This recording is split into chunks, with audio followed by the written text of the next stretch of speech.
The heiress from the hot spring received a package. Her best friend helped open it. Oh my god, where did all this cheap stuff come from? She held those fake AJ ones with a sour face. When Qianwei saw that pile of things, her expression suddenly changed. She collapsed into a chair. Her hands holding the documents started trembling. Her best friend asked, "Are you okay? Did it hurt your eyes?" "I'll have the assistant throw it away now." When Qianwei stared at the junk, her eyes reddening. "Don't throw it away." She found out. She doesn't want me anymore. When Qianwei never had the face to tell her best friend. This pile was all the gifts she'd given her boyfriend over 3 years. The most expensive thing in it was probably that bottle of perfume. It was a freebie from when she bought high-end custom clothes. She hid her wealthy heiress identity and dated me. For 3 years, she lived a double life in front of me. She was a poor girl who couldn't afford a 10-yuan bowl of noodles. But when I wasn't around, she casually spent tens of thousands treating others to a meal. She watched me help pay off her debts, working 2 jobs at once, eating 5-yuan instant noodles, carrying 50-pound water jugs. She thought about telling me the truth, letting me lie a worry-free life. But every time she was about to speak, she chickened out. What if my feelings changed? What if I clung to her lie other guys? So she just kept putting it off. Until today, I saw her at the mall, helping a guy pick out clothes, patiently having him try each one on. I never knew when Qianwei had that much patience. She never bought anything at the mall before. She'd only look from the entrance. I knew that mall was expensive, but I wanted to go in and look sometimes. Just look, not buy. But I was too timid, afraid of being seen as broke. Later, when Qianwei's job stabilized and she had a decent income, I suggested going in a few times, but every time I brought it up, she'd change the subject. Over time, I knew she didn't want to go. Today, a friend asked me to come to this mall to pick up a watch that was being serviced. I just got the watch and turned around to see when Qianwei and that guy. Then when Qianwei carefully picked out clothes for him, gently helped him put them on. She was smiling like that. I was numb at that moment. I could only stiffly watch when Qianwei nearby, trying to find a hint of misunderstanding in her expression, but I only saw the guy give up after trying one on. Then I saw when Qianwei waved her arm, swiped her card and bought it all. So that guy got a pile of clothes. The saleswoman beside me gasped softly. Those clothes add up to over 100,000. 100,000? Great, we've been together for 3 years. The things she's bought me, the most expensive was only $100. Lately, my workplace paid me a few days late. My meal card had no money. I went 2 whole days until she found out and put 100 on it. Yet she casually swiped over 100,000 for someone else, buying what she called flashy, impractical stuff. My eyes stung. I didn't want to watch that prince and princess anymore. Turned around and left the mall. Went to the market 2 stops away to buy groceries. At 9:30 p.m. I heard keys at the door. When Qianwei opened the door, turned on the light, put on slippers, took 2 steps before seeing me lying on the sofa. Why didn't you say anything? I pushed aside my thoughts and smiled. Why so late? I've been waiting for you. When Qianwei paused while taking off her coat, then explained casually. The flight was delayed. I suddenly felt maybe it wasn't just a flight delay before. She was just with someone else. I stopped my thoughts and didn't ask more. Told her to wash up and get ready to eat. When Qianwei said apologetically, I already ate on the plane. Then, afraid I'd be upset, she added, but I want to drink the soup you made. I smelled it when I came in. It must be delicious. Before, I'd have immediately gone to get her soup, fixed everything for her, and brought it to her. But this time, I didn't move. I opened her suitcase to organize her dirty clothes without even looking up. The soup's in the kitchen. Get it yourself. When Qianwei watched me pack her luggage, rarely didn't get annoyed. Got up to get the soup herself. She usually adds lots of cilantro and green onions to her soup. I'd always carefully chop them and put them in a small bowl. But today, all the groceries were still in the bag, not taken out.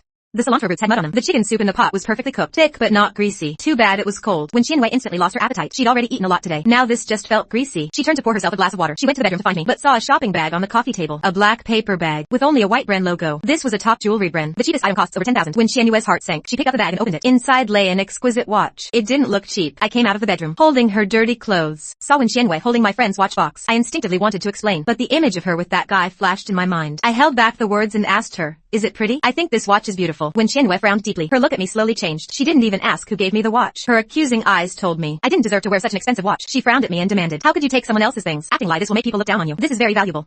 Give it back immediately." She looked at me like I was a kept man, only interested in money. I smiled and didn't explain. Instead, I said, "It's a birthday gift from someone, not a romantic pursuit. How can I return it? If I take someone's things, I'll be looked down on. Then what about her giving that guy so much? Wasn't she afraid he'd be looked down on?" Thinking this, I glanced at her. "If you want the soup, heat it up. I left the food for you. It's too late.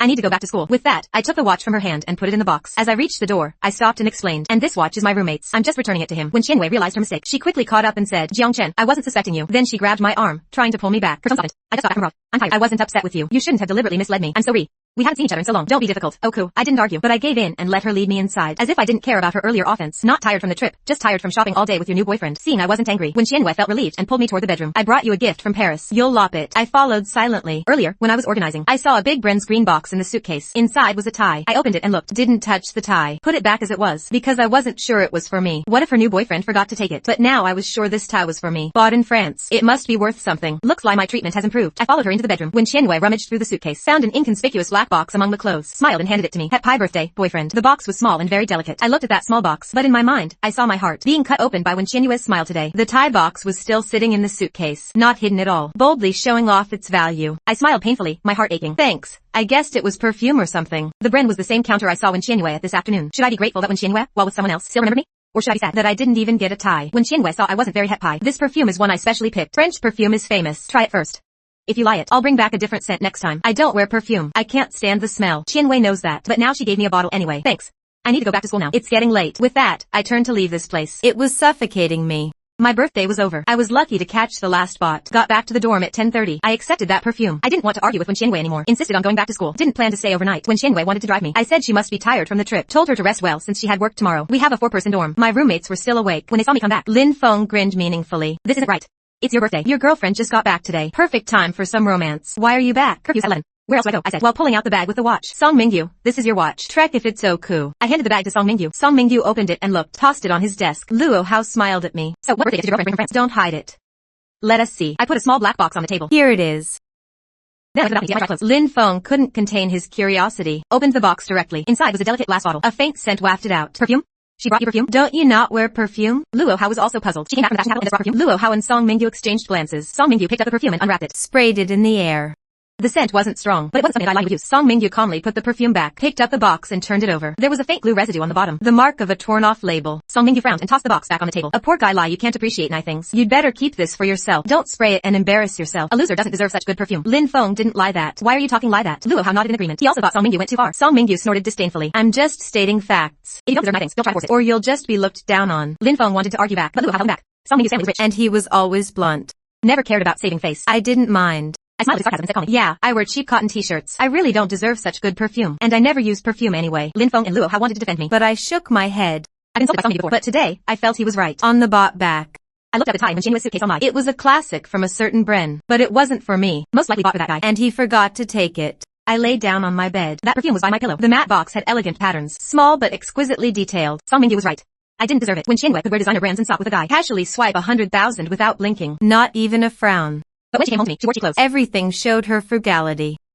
I only deserved to see her in work clothes. Only deserved the chaos of the market, haggling over $2. I didn't deserve a tie worth thousands. So how much was this perfume worth? I didn't know. The afternoon's image wouldn't leave my mind. I looked at my phone.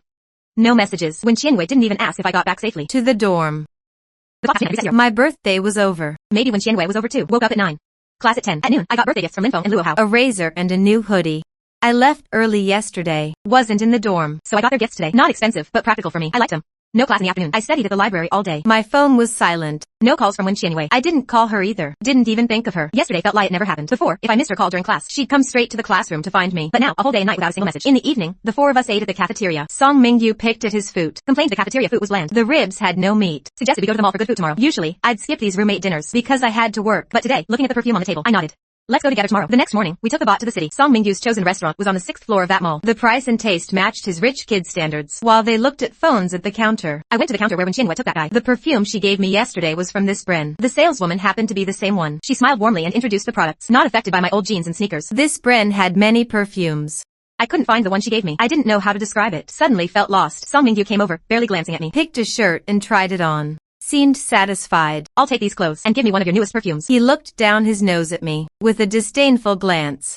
His lavish spending seemed to mock my poverty. The saleswoman smiled apologetically at me while packing his clothes. Explained, sir, we haven't released any new perfumes recently. Are you sure you're not mistaken? Song Mingyu frowned. Impossible. I saw it.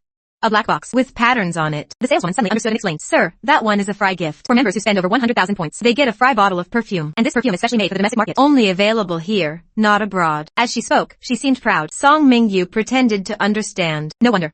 Trek how many points I have. He told the saleswoman to trek. I was left alone, frozen. When Qianwei went to France, came back on my birthday to please that guy with shopping. Gave me a freebie as a birthday gift. Lied that it was from France. She didn't even bother to pick a gift for me there. So I only deserved a freebie. While the saleswoman checked his points, Song Mingyu chatted with her. Oh, I'm still far off. My friend will laugh at me for a long time. How embarrassing.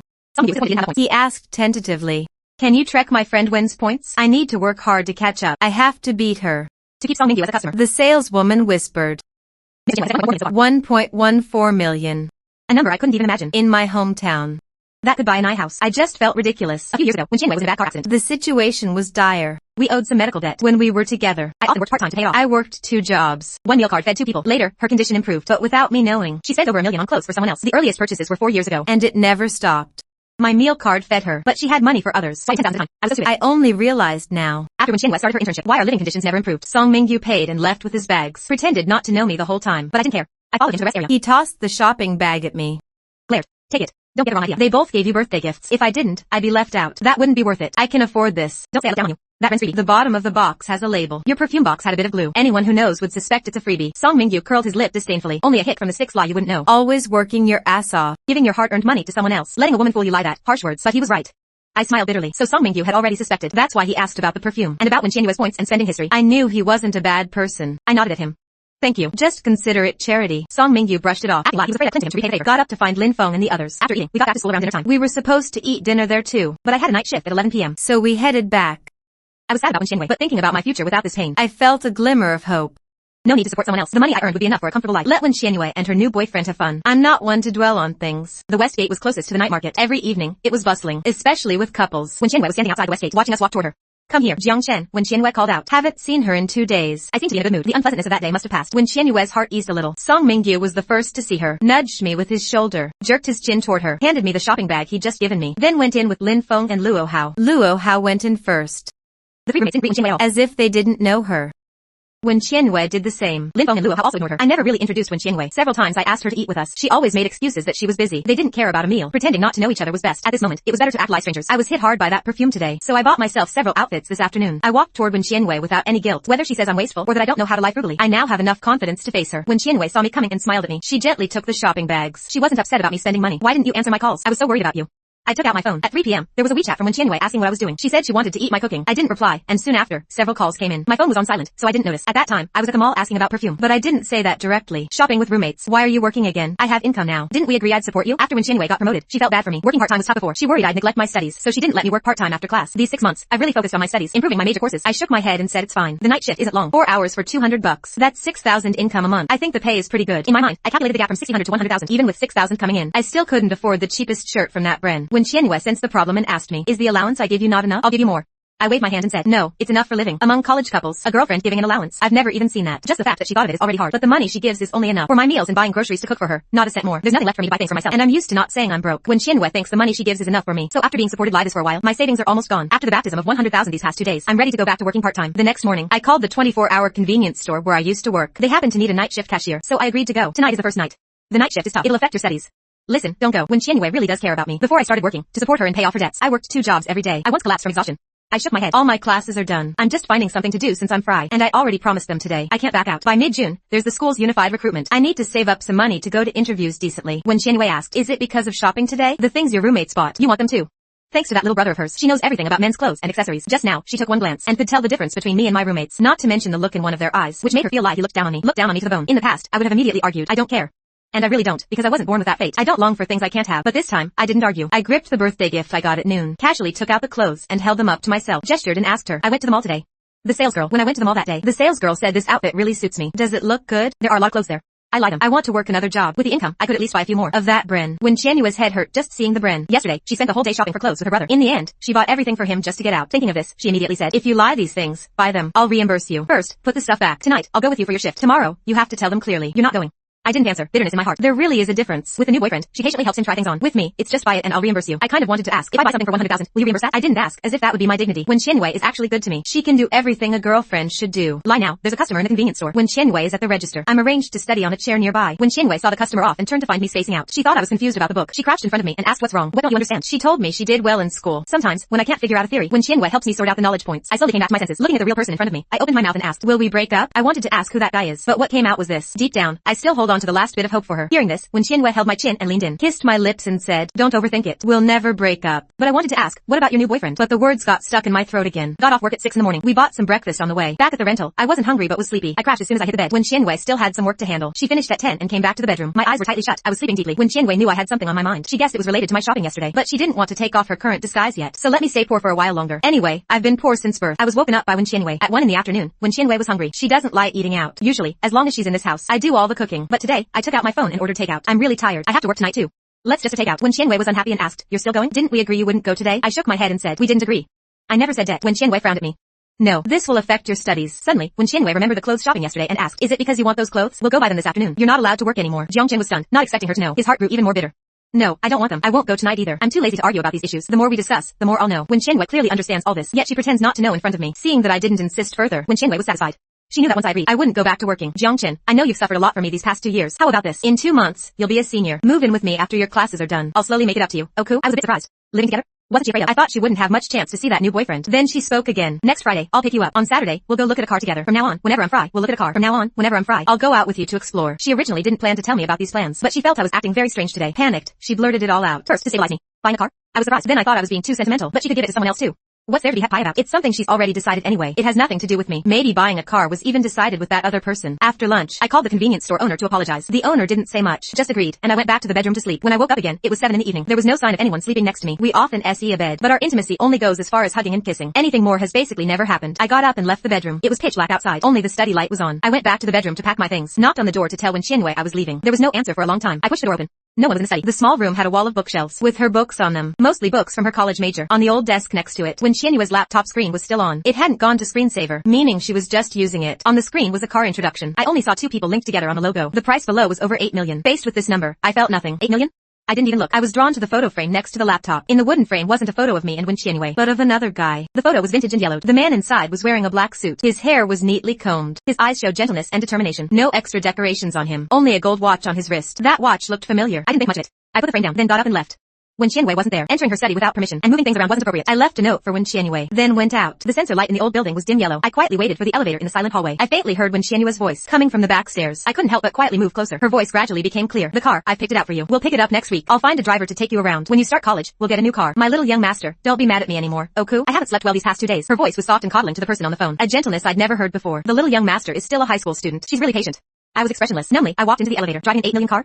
I can't do that. After calming Wen Xiaosa down, Wen Qianwei breathed a sigh of relief. Ever since Wen Xiaosa found out his sister had a boyfriend, he's been wanting to meet him. But Wen Qianwei didn't know how to explain it to me. She went back to the house. There was a note I left on the table. I have class tomorrow, so I have to go back to school today. Wen Qianwei nodded. Threw the note in the trash. A boyfriend should be this understanding and obedient. She doesn't have to trek in on him, or have a car pick him up. That way, she has more time for work. Wen Qianwei got up and went to the study to pack her things. Picked up her phone to call me. When I didn't answer, she sent me a WeChat. A voice message first asking why I didn't wait for her to come back, then telling me to be safe on the way back. After changing clothes, she was no longer that poor girl, but the top poor girl in Haishur, but the famous Yang Group General Ma Najio in Haishur, the eldest daughter of the Wen family, Wen Qianwei. After I got to school, I sent Wen Qianwei a WeChat to report in. Meanwhile, Wen Qianwei had already arrived at the private club. In the parking lot, we said goodnight, and she turned off her phone. Picked up the latest model phone in the car. Our sister Qianwei finally shows up. Why didn't you bring your boyfriend today? Best friend Yang Mengting had arranged to meet today. Specially said she could bring a +1, but Wen Qianwei came alone, so she joked with her. Seeing Wen Qianwei ignore her, Yang Mengting turned to ask another friend, Xinxiao. Xinxiao, you should have seen him, right? What does sister Yu's boyfriend look like? Xinxiao shook his head and glanced at the silent Wen Qianwei. I haven't seen him either, but I heard your mom is back from abroad. Wen Qianwei nodded, took a sip of her drink. Xinxiao continued, when are you going to tell your boyfriend? This can't be hidden for long. Your mom has already started looking for guys to set you up with. Wen Qianwei is at the perfect age for dating. She's with me, and no one knows. Mrs. One is rushing to arrange blind dates for her. This thought annoyed Wen Qianwei whenever it came up. Her mom wants to set her up. She's known about it for a while. Now, Jiangchen definitely can't be hidden. If she doesn't reveal Jiangchen's existence soon, she'll have to go on blind dates. Remembering when she went to pack up her laptop, she noticed the photo frame on the desk wasn't in its place. Wen Qianwei had a hunch. Jiangchen must have seen that photo. If he's really understanding, he'll obediently give back what doesn't belong to him, and honestly apologize to her. From then on, she'll spoil him even more than her brother. Give him everything. But now, he doesn't dare. He can't have anything, including a title. Xinxiao didn't ask further. He knew Wen Qianwei's temper. Just past midnight, Wen Qianwei was driven by her driver back to her large apartment near the company. She was a bit dizzy from drinking. Slowly, she went upstairs. This complex was developed by her family's real estate company. During the week, she usually doesn't go to the old house because I won't go there on my own. Unless she calls me on the weekend. The rest of the time, she stays here. In the bedroom, she didn't have the energy to wash up. Lay on the bed and closed her eyes to rest. She inexplicably craved the soup I make. Half asleep. The image of me carrying shopping bags appeared before her eyes. Wen Qianwei's sleepiness vanished instantly. Got up and went to the walk-in closet to get clothes. The closet was huge. Her clothes ranged from everyday items to custom business limited editions. A huge span, with a very complete variety. She used to get off work first, change into ordinary clothes here, then come see me. She put the limited edition bracelet on her hand into a glass cabinet. In the box next to it was a matching men's watch. The exquisite design on the dial made the watch shine. Dazzling, hard to look at. The design and price met the highest standards of luxury goods in high society. Wen Qianwei picked up the men's watch and played with it in her hand. This was the birthday gift she brought back from France for me this year. At that time, Wen Xiaosa had his eye on a high-end men's watch. The first thing that came to her mind was my wrist, so she bought me this same series. The price was 10 more than Wen Xiaosa's watch. She knew I couldn't recognize any brand names. As long as she lied and said it was a knockoff from a street stall, I would believe her. But she never managed to give it to me. Since we got together, she deliberately suppressed how much I could spend with her money. Remembering Wen Xiaosa's expression when he called her stingy, Wen Qianwei's stingy expression. Wen Qianwei sneered and closed the box. Walked to the hidden safe in the closet. Threw the watch inside. Wen Qianwei didn't care at all. Got up and went to the study. There was also an old photo on the desk there. Exactly the same as the one in the old house, but this one was the original. Wen Qianwei's hand touched the gold watch on the man's wrist. Phoenix pattern. Old style. The man in the photo was her grandfather. When she was little, her parents were busy with their careers, so she lived with her grandfather. In her memory, her grandfather always wore this watch and told her stories from the past, saying they were poor back then, and he had to support grandma's family. Later, grandma spent all her savings. In her whole life, she only bought this gold watch for grandpa. Grandma died young. Grandpa would often sit for an entire afternoon staring at the watch, mumbling grandma's name under his breath. That kind of lot made Wen Qianwei yearn for it and get lost in it. Later, grandpa got seriously ill. Her brother was playful and accidentally broke Grandpa's watch. He didn't dare let Grandpa know, so he secretly took it to get repaired. Just as it was fixed, bad news came from Grandpa. He was wearing the watch and walking on a small road. The car was going too fast and hit the wall by the roadside. He was in a coma for nearly a month. In the end, he didn't get to see Grandpa one last time. That watch was also lost. It couldn't be with Grandpa in his final moments, or even at his burial. Later, she went to the hospital that treated me to check the surveillance. She saw a guy named Jiang Chen take it. She hinted to this guy that she wanted the watch, but I pretended not to know. As we spent time together, she gradually grew to lie me, thinking she'd give me one last chance. She gave me 50,000 bucks, hoping that for the money's sake, I'd return the watch. But I avoided the topic. She gave me the money, my younger sister in the countryside. When Qianwei gradually grew disappointed, but she couldn't let go of the little spark she felt for me. So our relationship turned into me being the one who's poor. Now, 3 years have passed. I've been proving every moment that I'm not greedy, and her feelings for me are no longer just simple lie. She hopes we have a future, but she can never get past that hurdle of the watch. Her boyfriend can have anything she can provide, but I'm not good enough yet. Meanwhile, I was woken up by a phone call. I looked at the watch. It was only 5 in the morning. The caller ID was a string of numbers. I recognized it as my half-sister Jiang Yao's number. Still half asleep, I hung up. The phone rang again. I hung up again. I hung up 3 times in a row. I was so annoyed I couldn't sleep. The phone kept vibrating. Afraid of waking my roommates, I got out of bed and went to the hallway to answer Jiang Yao. Are you done? I told you, we're not related. I'm not your brother. 3 years with no contact. Suddenly calling me. Something must be up. Hello, this is Lin City Central Hospital. Your sister was beaten up by a group of thugs last night. This morning, a kind passerby found her lying on the roadside and brought her in. Her condition is very serious now. Please come over as soon as possible. The voice on the phone was a cold middle-aged woman. She was holding Jiang Yao. The situation isn't good. I couldn't harden my heart. I quickly put on clothes and rushed back. It was too early, so I could only take a long-distance spot. It took 4 hours to get there. I arrived at the hospital. Jiang Yao's face was covered in injuries from the beating. Her cheeks were swollen. I couldn't make out her original features. She was placed in a regular ward with an 4 drip in her hand, still unconscious. A nurse spotted me, scolded me with displeasure. What kind of brother are you? Your sister didn't come home all night, and you didn't look for her.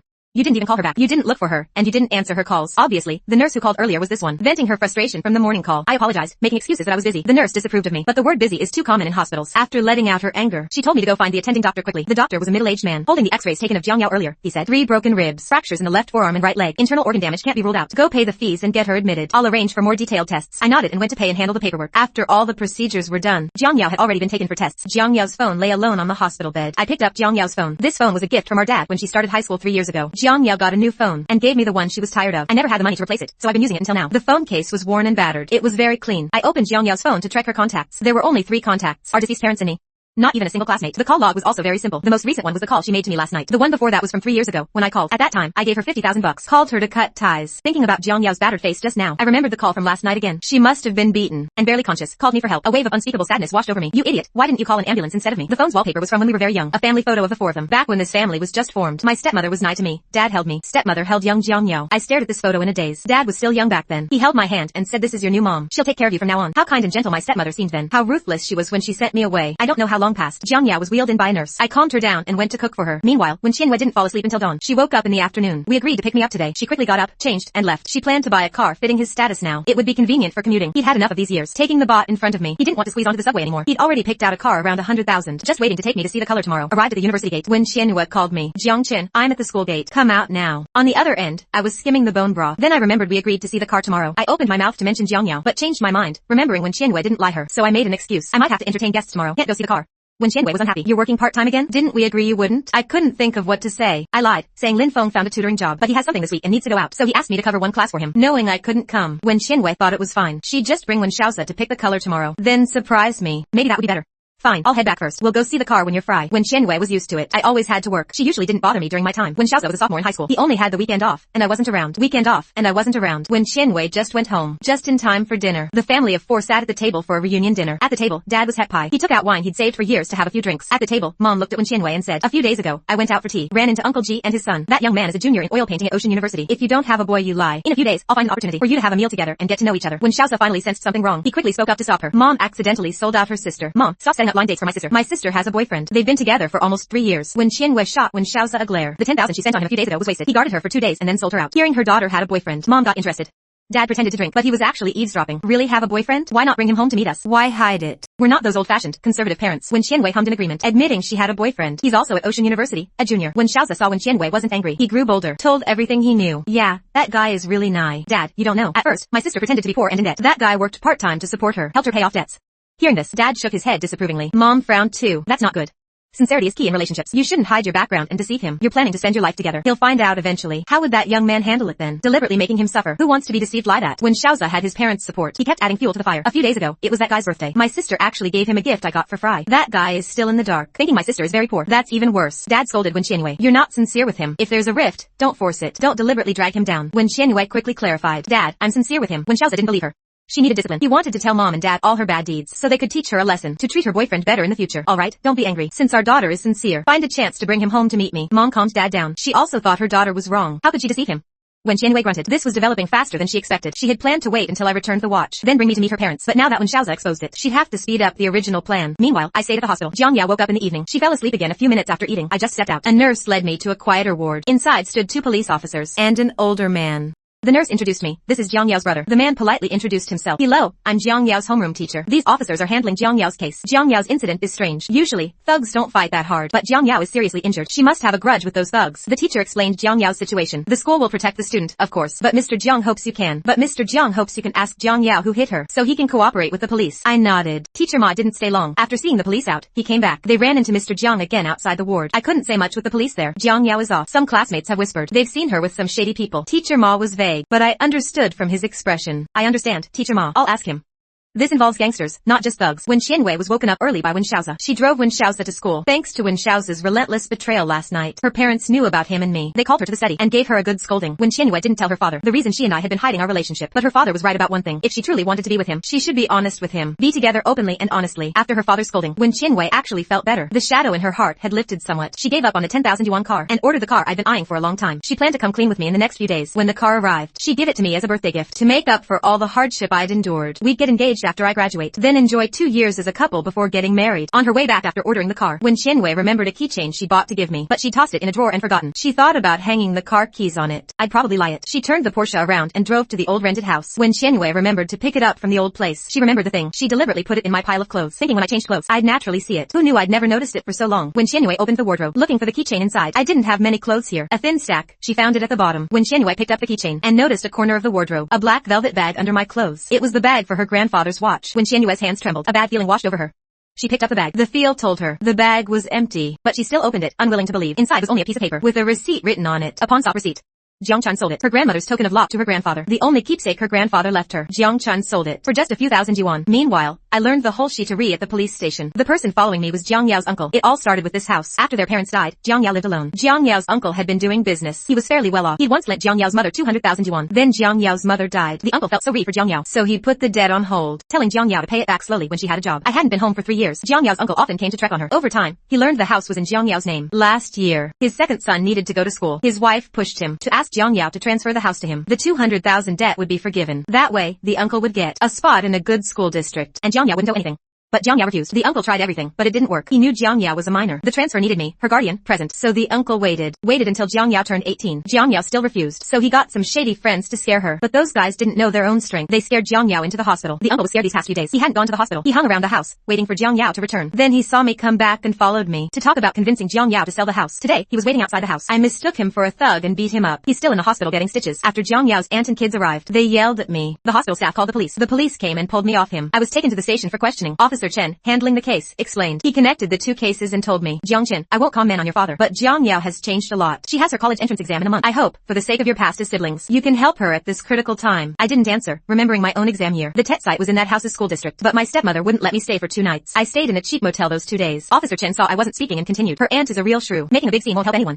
I nodded. It all started with that 200,000 debt. Now both sides are hurt. If the uncle's family uses this as an excuse, Jiang Yao won't be able to take her exam in a month. But 200,000 isn't easy to come by. My mind was blank, spinning around the 200,000 to guarantor. I didn't have to pay this debt. Jiang Yao was 18. She could handle the house herself. I didn't even have to be responsible for her exam. But I had to get out of here. I didn't have many contacts in my phone. Far away. My aunt back home couldn't help. I just added Jiang Yao. She was in the hospital, barely managing. I wasn't sure when Qianwei could come bail me out. She worked hard, and I hated to bother her. My finger hovered over when Qianwei's contact. The call went to voicemail. Hung up. I called again. She hung up again.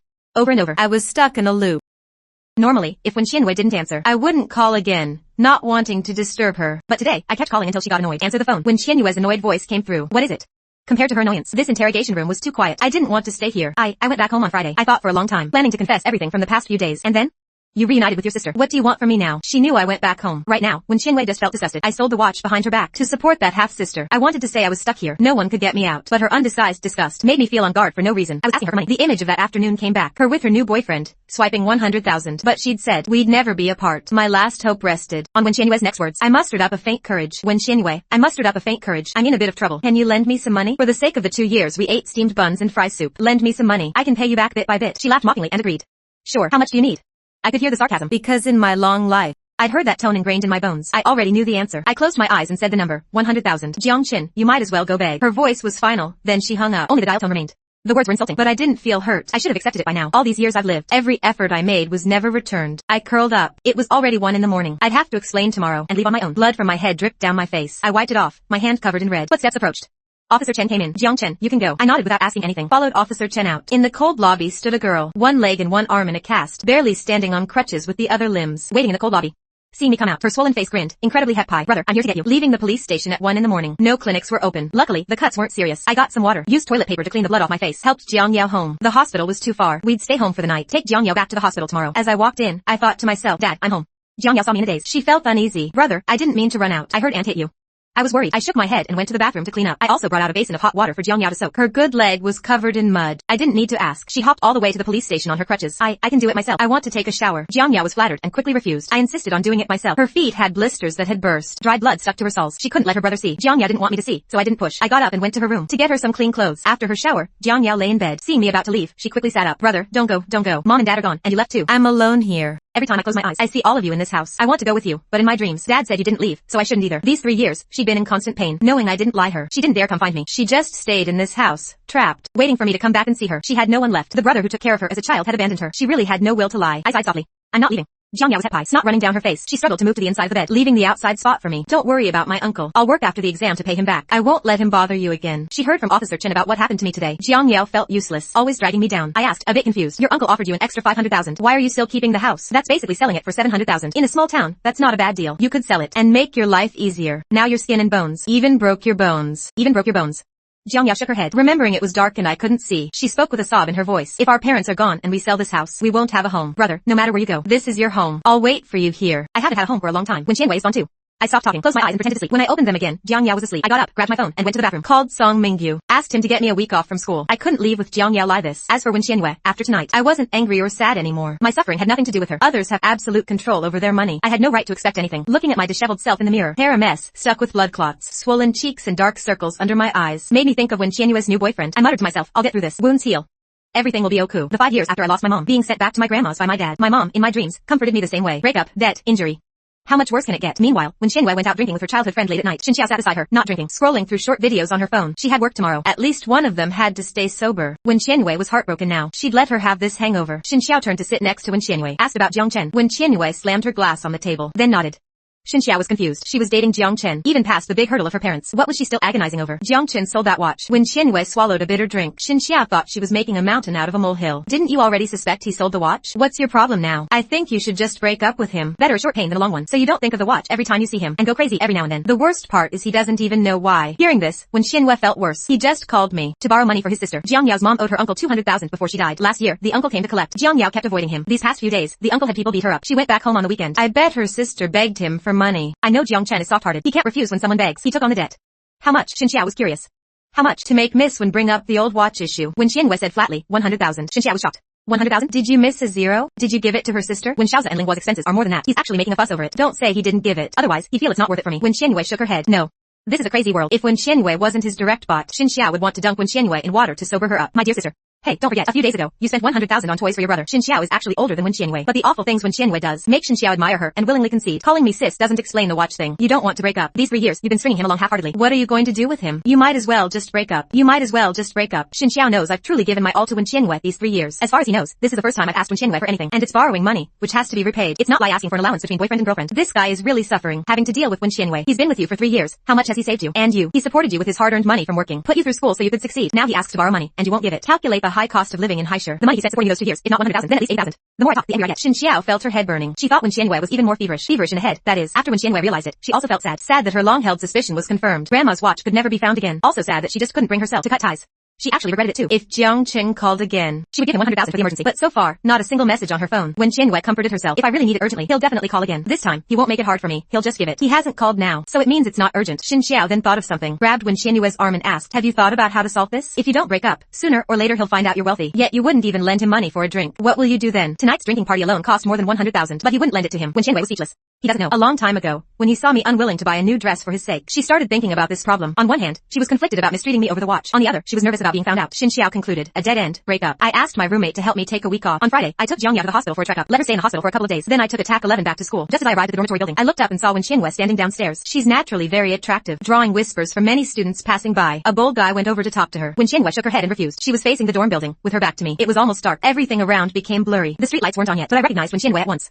She was waiting for me. That day I asked to borrow money. I was busy with Jiang Yao's hospitalization. The police station also called me multiple times to mediate Jiang Yao's uncle's debt dispute. Every time I faced Jiang Yao's aunt's unreasonable nagging, I was physically and mentally exhausted, falling asleep as soon as I hit the bed. As soon as I opened my eyes, I had to take care of Jiang Yao. I had no time at all to think about Wen Qianwei, and she hadn't called me even once. No WeChat messages either.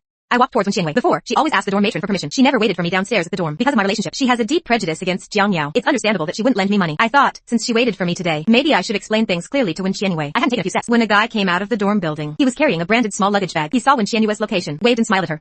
I stopped in my tracks. This guy is Li Jia, from my department. He held an art exhibition in the cultural center as a freshman. He often donates his paintings. He's quite famous in the oil painting department for charity sales. Li Jia also comes from a very wealthy family. His parents are a well-known scholarly family in Haishur. They can afford jade, a scholarly family that can spend 100,000 on clothes. Li Jiabing smiled at Wen Qianwei, as if whispering something. Wen Qianwei had her back to me. She took the luggage bag from Li Jiabing's hand and walked out of the school along the road. The two walked side by side, chatting and laughing. They didn't notice me under the tree shadow. I followed them all the way out to the west gate where Wen Qianwei often waited for me, past the snack street we used to eat at. The two of them were a noble young master and a delicate lady on an incognito tour. The world between them let these fireworks not invade. They reached a wide road. Li Jiabing very gentlemanly saw Wen Qianwei into the car, then got in from the other side. The car drove off, leaving a trail of dust. The black double-winged car emblem. It was the same car I saw on Wen Qianwei's laptop that day. I specifically came back to look up that car. A Maybach.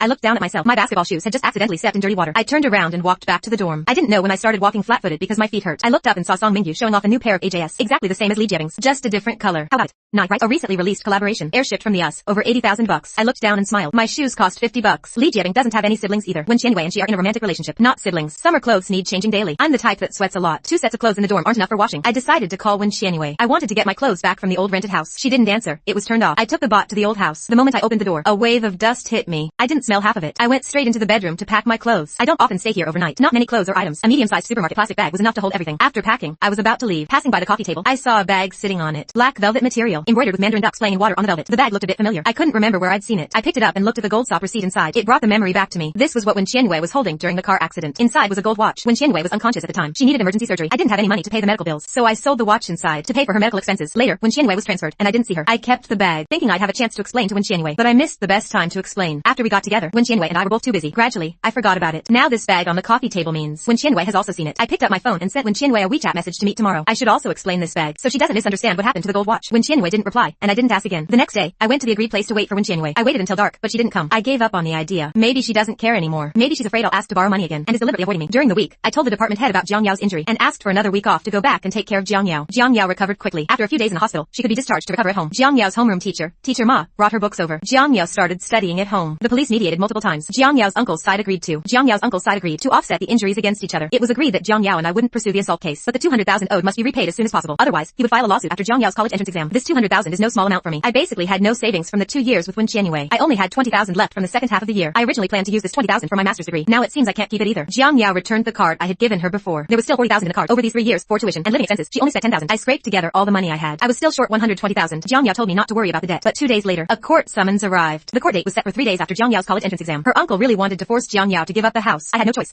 In the morning, I made an excuse to go buy groceries, took the card and left. I had kept this card with me all along. After I was sent to Grandma's house, my father opened a card for me. He would occasionally transfer some living expenses into it. This card was always kept by Grandma. I didn't know until she was dying that she told me. This was my father's last gesture of kindness. I never used it.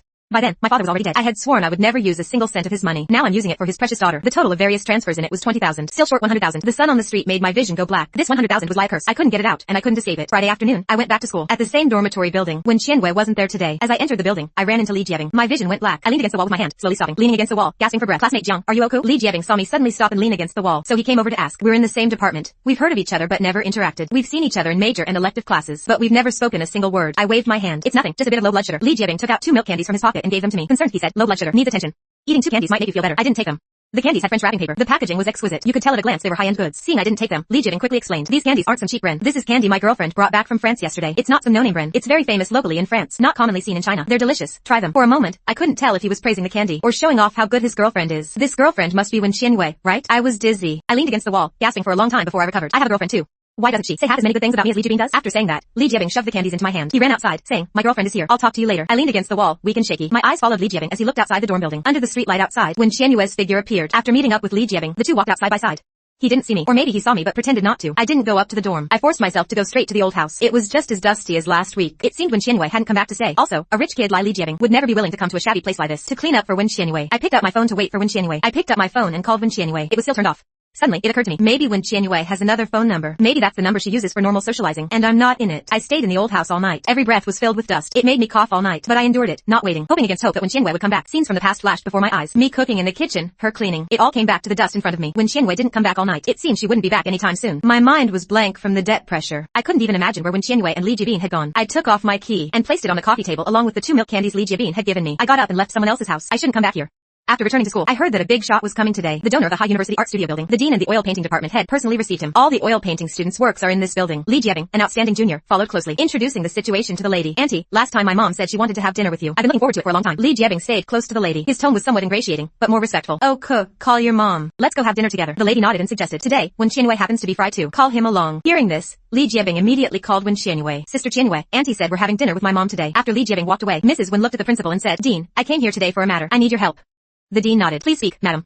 To be honest, my husband heard that in the junior year of the oil painting department, there is a very talented student, but unfortunately, his family is poor. He specifically asked me to come and meet him this time. Mrs. Wen stated her purpose. The department head caught on. He knew she was talking about Jiang Chen. He quickly led the way and invited Mrs. Wen to my studio. Mr. Wen must be referring to Jiang Chen. This Jiang Chen has been the top painter every year. He's also very talented. It's just a pity that right after he started his freshman year, his parents died unexpectedly. He also has a younger sister to support. These years, he's been relying on scholarships and part-time jobs for living expenses. The department head opened my studio door. The first oil painting that greeted us was a shining golden color. Ripe wheat held up its fruit. The ons were sharp, the sky gray and blue, as if on the verge between clear skies and gloom, waiting for the viewer to interpret it themselves. This painting faced the studio door, showcasing its unique sharpness. Looking closer, the texture between the brushstrokes softened the ons. I had handled these two contradictory images in an exceptionally harmonious way. Mrs. Wen nodded, saying it was a good painting. The department head promoted me enthusiastically. If it weren't for his family situation, this student would definitely achieve more than Li Jiebing. If he could get funding from this lady, Jiang Chen's future would be limitless. When I got the call and came in, I saw the department head acting like a matchmaker, frantically promoting his own product, me. The department head saw me and quickly called me over. I walked in and greeted the dean and department head. This is Mrs. Wen. Mrs. Wen really admires your painting. The department head hinted for me to receive the information and understand. Hello, Mrs. Wen.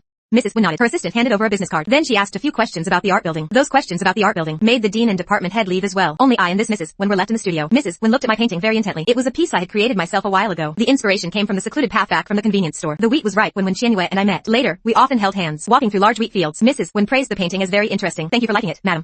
I politely thanked her. Mrs. Wen touched the depths of the wheat field with her finger and said, could something be added here? As soon as she said that, I knew Mrs. Wen intended to buy this painting. The depths of the painting showed a row of houses. They've all been demolished now. Originally, there was a small path in this wheat field, but due to time constraints, I hadn't painted it yet. The path could stretch into the distance. I gestured on the painting and asked Mrs. Wen, what would you like to add, madam? Mrs. Wen nodded and said, in a few days, it will be my husband's and my wedding anniversary. I want to give this to my husband as a gift. I quickly asked, do you have a photo of your husband, madam? If possible, I'd lie as many as possible. The lady nodded in agreement. She had her assistant send the photos over later and agreed to pay me 100,000 for the work. I couldn't pass up this opportunity. This was originally a piece I created for my graduation exhibition to commemorate my meeting and knowing Wen Qianwei. But no matter how precious the memories, right now, they can't be more important than money. Mrs. Wen was very generous. She paid me the 100,000 directly. Then I stayed in the studio day and night. Mrs. Wen sent many photos from their newlywed days to now, walking hand in hand. You could tell they had been through many hardships together. Then I called Jiang Yao, told her to study hard, that I had already taken care of the debt. This 100,000 was just enough to pay back her uncle. After hanging up, I started working on the painting of Mrs. Wen and her husband. The business card was clipped to the easel along with the photos surrounding me. A week passed quickly. Mr. and Mrs. Wen's 30th wedding anniversary banquet was held in the top floor ballroom of a 6-star hotel. That day happened to be a weekend. Mrs. Wen asked me to deliver the painting and also invited me to attend. The teacher dropped me off and went back. As soon as I entered the hotel, I saw Wen Qianwei from a distance. The hotel waiter saw me holding the wrapped painting and wearing a t-shirt and jeans. I also couldn't produce an invitation. He thought I was staff and pointed me in a direction through the lobby to the service elevator in the back. At that moment, Li Jiebing walked up behind Wen Qianwei. He raised his hand and lightly tapped her shoulder. Sister Qianwei, good evening. Wen Qianwei smiled and nodded in greeting. The two of them together looked like a perfect couple, causing whispers among the passing guests. The venue was glittering with lights. A dazzling crystal chandelier hung from the 10-meter high ceiling. The guests were dressed in bright colors, exchanging pleasantries. I had only seen scenes like this on TV. Now it was real before my eyes, but I wasn't particularly excited. Yet my eyes couldn't help following Li Jiebing. He was up ahead, chatting with a few friends. I can't believe it. You've captured the heart of Miss Wen just like that? After some small talk, one of the friends teased. His voice was full of envy. No, she has a boyfriend. Li Jiebing denied it. That guy is just like me, a student at high university. They've been together for a long time. I found it ridiculous. So he knew about his own relationship with Wen Qianwei, and I thought Li Jiebing was an upright person. He probably didn't know about my relationship with Wen Qianwei. I sat with my back to them, not at all surprised that Wen Qianwei was a rich heiress. I just didn't understand why Wen Qianwei had to lie to me. Was it simply because she was afraid I'd want her money? I didn't want to listen anymore. Wen Qianwei and I had been in a cold war for so long. Breaking up was already a fact. It was just missing one final word in person. At that moment, another guy who was drinking chuckled, playing with a diamond-encrusted watch on his wrist. He said mockingly, I know. My girlfriend works with Miss Wen. 3 years ago, Miss Wen had a car accident. That guy saved her. Who knows? While Miss Wen was unconscious, he stole the gold watch left by Miss Wen's grandfather. The people around gasped. Li Jiebing also shook his head disapprovingly. That's way too greedy. He saved Miss Wen. Was he afraid the Wen family wouldn't reward him? How much could a gold watch be worth? You don't understand. These poor people have been poor their whole lives. They have such shallow perspectives. They can't let go of anything valuable they see. The guy said smugly, this poverty is incurable. I felt ice cold all over. So when Qianwei was bothered about the watch, then why didn't she ask me? This guy continued speaking. Miss Wen isn't stupid.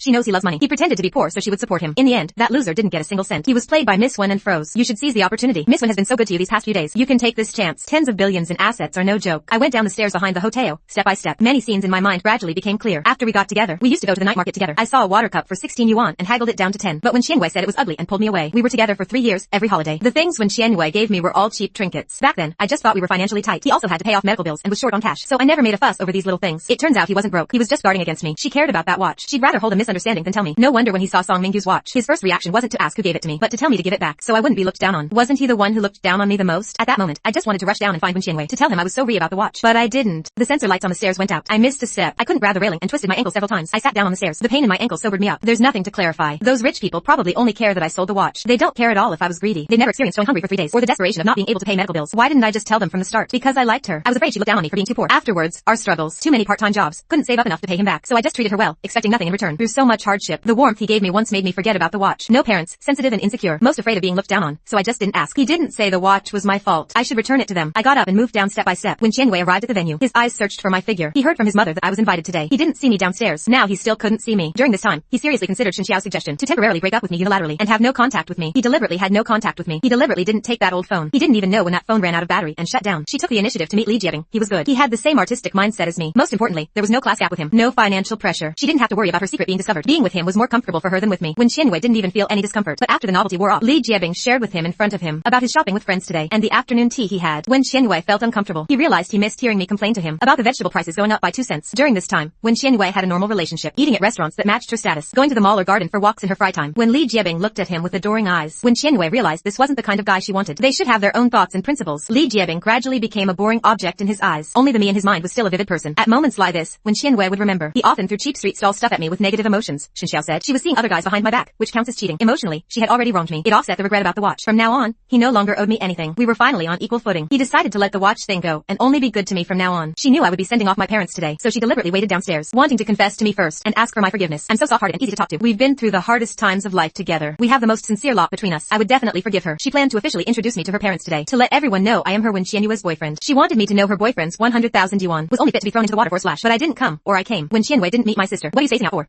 It's time to cut the cake. When Xiaoza pulled the dazed Wen Qianwei over, the family of 4 cut the cake amidst everyone's blessings. Then the waiter came over. Mrs. Wen gave the painting to her husband, an endless golden wheat field, bold and dazzling colors. At first glance, it felt very aggressive. Upon closer look, a sense of tenderness emerged. A path in the wheat field stretched into the distance, the backs of a man and a woman walking forward. The image was abstract, just a few strokes, transformed into a sense of movement in the figures. Yet it immediately made people think of Wen Qianyue's parents. Old Wen, look, Mrs. Wen seemed to have discovered a secret. She only showed Old Wen the golden wheat field. The sharp wheat awns were cleverly avoided. Inside, 2 children vaguely appeared running towards the couple. This was their family of 4. Wen Qianyue's heart was in turmoil. I came, this painting. He watched me paint it stroke by stroke. I said it was a treasure I wouldn't sell even if I became a world-famous painter. But now I've changed the wheat field and sold it to her father. I walked out of the hotel, standing at the entrance of a gold shop on a busy street. The window displayed various new styles of gold jewelry, also many classic patterns. From the bulletproof glass of the window, I saw my disheveled reflection. I saw my own tears on the glass. I haven't cried in a long time. My eyes hurt. Mom, I can't hold on anymore. I can't get through this. My heart aches. The principles my mother taught me over the years were crushed to dust by Wen Qianwei tonight. I'm so sad. Wen Qianwei crushed me. I'm so sad. Wen Qianwei is the young lady of the Yang group. I can't cling to her. I can't go find him to settle scores either. I'm not worthy, and I can't afford to provoke him.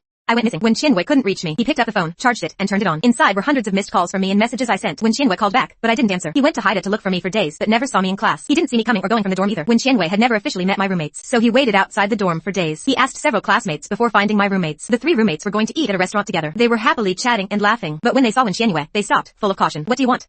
When Qianwei quickly spoke up, classmate, I wanted to ask what Zhongchen has been up to lately. He actually wanted to ask where I was, but worried they would know he couldn't find me. He didn't want my roommates to think we had a conflict. Song Mingyu said mockingly, I wouldn't dare say that carelessly. Li Jiebing's girlfriend comes to care about our Zhongchen. If word gets out, Zhongchen's reputation will be ruined. How will our Zhongchen face people? The other 2 roommates also stepped back. When Qianwei had picked up Li Jiebing a few times. Plus, Li Jiebing had given many classmates the milk candy Wen Qianwei bought back from France. He didn't hide calling himself Wen Qianyue's boyfriend. People who didn't know thought it was wedding candy. Poor Zhongchen, that idiot. 3 years together, not as famous as half a month with someone else. He was completely promoted by Li Jiebing as the ex. He didn't even deserve a name. After saying that, the 3 didn't want to linger. Lin Feng mentioned the restaurant's braised ribs were gone. As they passed Wen Qianwei, they didn't forget to give him a dirty look. The more Lin Feng thought about it, the sadder he felt. Even the braised ribs had no taste. Let's bring some back for Zhongchen. She's been having fry soup with steamed buns these days, and only eating 1 bun a day. He really couldn't stand it. Song Mingyu said disdainfully, that poor guy has too much pride. If you bring it, will he eat it? Besides, do you know if he's coming back today? Just eat your food. Lin Feng and Luo Hao sighed. He hasn't been back for 3 days. Or in the morning, downtown. I moved the last case of beer into the bar and arranged it neatly. Wiped the counter clean with a cloth. A table of guests had fun today. They dragged on until now. I rubbed my shoulders, ready to get off work. I came out the back door of the bar. The back alley smelled bad. The street light was dim. I walked carefully. carefully to avoid stepping in anything dirty. I asked for a month off from school to substitute teach full-time at the teacher's studio. At 8 in the evening, I help in the kitchen at a downtown bar. Altogether, I can earn nearly $20,000 a month. A high-income city brings high expenses. The only thing I can do is minimize spending and save all my income. I have to return when Xianyue's watch. I won't be tainted by this.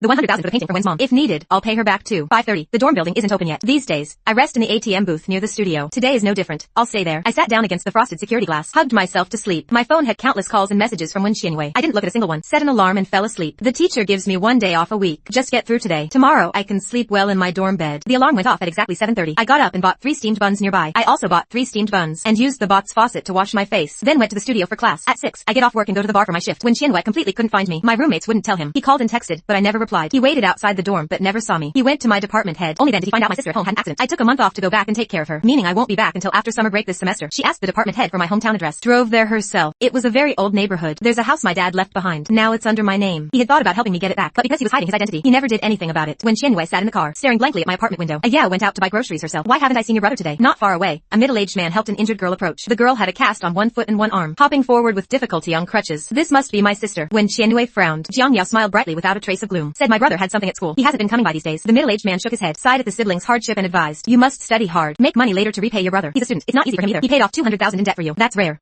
Jiang Yao nodded, as if swearing, I know. The two went upstairs together, disappeared from Wen Xianyue's sight. Wen Xianyue's heart ached. She hated what my stepfamily did. She wanted me to stay away from him too. Plus the anger over Grandpa's watch. That's why she didn't lend me the $100,000. She wanted my stepsister to know I had no oil left to squeeze. But she forgot, if I was willing to ask for money, I would definitely take care of my sister. Now Jiang Chen must be somewhere selling his labor to earn money. She's not at school or in her hometown. Where is she? The middle-aged man who just sent Jiang Yao up came down to go home. When Xianyue saw this, quickly got out of the car and chased after him. The bar was especially crowded today. I carried whole cases of beer, running back and forth between the kitchen, storage, and bar. I didn't rest all night. When Xianyue was on the second floor, leaning on the glass railing, watching the crowd of people below. She knew working in this environment, whether male or female, it's easy to go down the wrong path, even if the money comes fast. She didn't dare to think where the $200,000 I paid for my sister came from. I was in high sure. I hadn't been back to school all this time. I was living outside. Had I met someone else who was good to me, who helped me pay off these debts? I'm most grateful for kindness. From now on, I'll only be good to that person. When Xianyue didn't dare to think, afraid I'd go down the wrong path and suffer. Even more afraid that I had someone else's help. The party on the second floor gradually got lively. When Xianyue never once looked at Li Jiabing, making his friends feel the atmosphere was a bit awkward. Li Jiabing decided to take the initiative to talk to Wen Xianyue. Sister Xianyue, why are you unhappy? Tell me what's wrong. I'll help you think of a solution. Li Jiabing tried to find out what he was thinking, to get closer to him.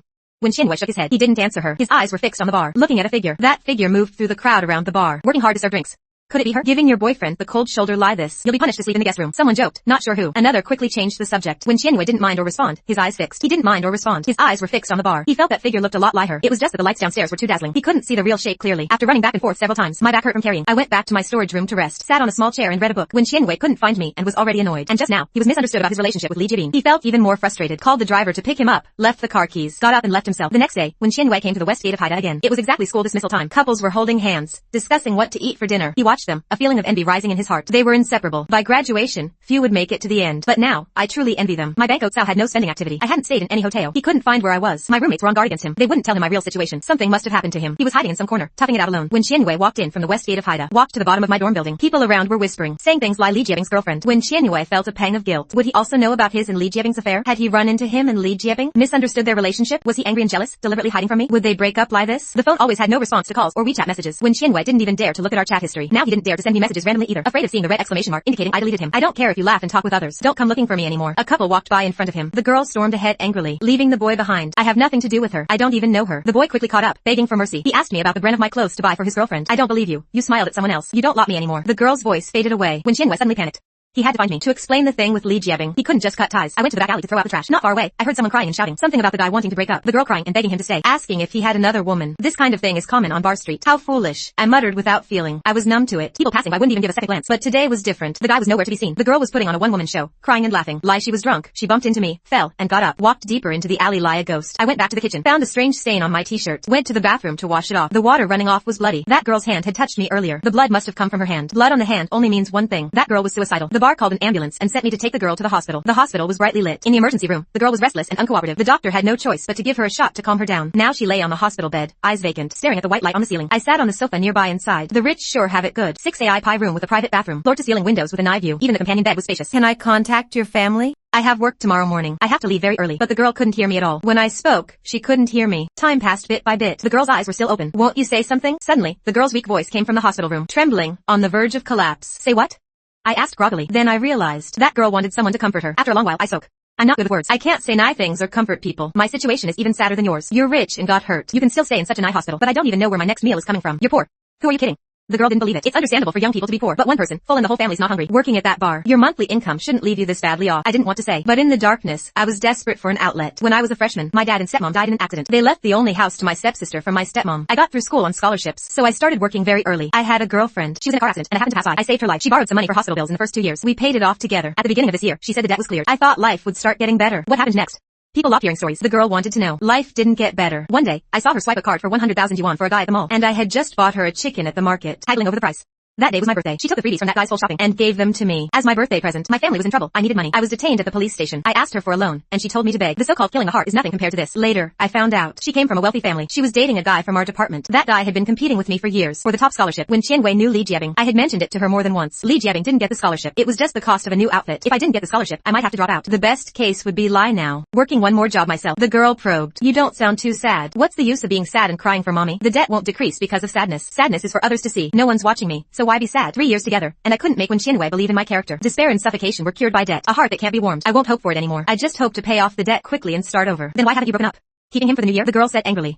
I continued. There are still some things I need to confirm. When we meet again, I'll end everything. The girl suddenly understood. Bro, try to look on the bright side. You're such a good person. There are many good girls waiting for you in the future. I laughed and said, I am truly sad. Now I truly see things clearly. But from that moment on, when Qianwei planted wild grass in my heart, it grew wildly, disturbing my peace. I didn't break up with her, not because I couldn't bear to lose what I'd given, but because I was looking for a way to uproot it all. When Qianwei owes me this, I want to become focused again. Not this broken mess I am now. Miss, you're only a sophomore in high school. Get discharged tomorrow. Go home and apologize to your parents. A warm family is still waiting for you. You can still start over. That girl was silent for a long time. Then a choked voice spoke up.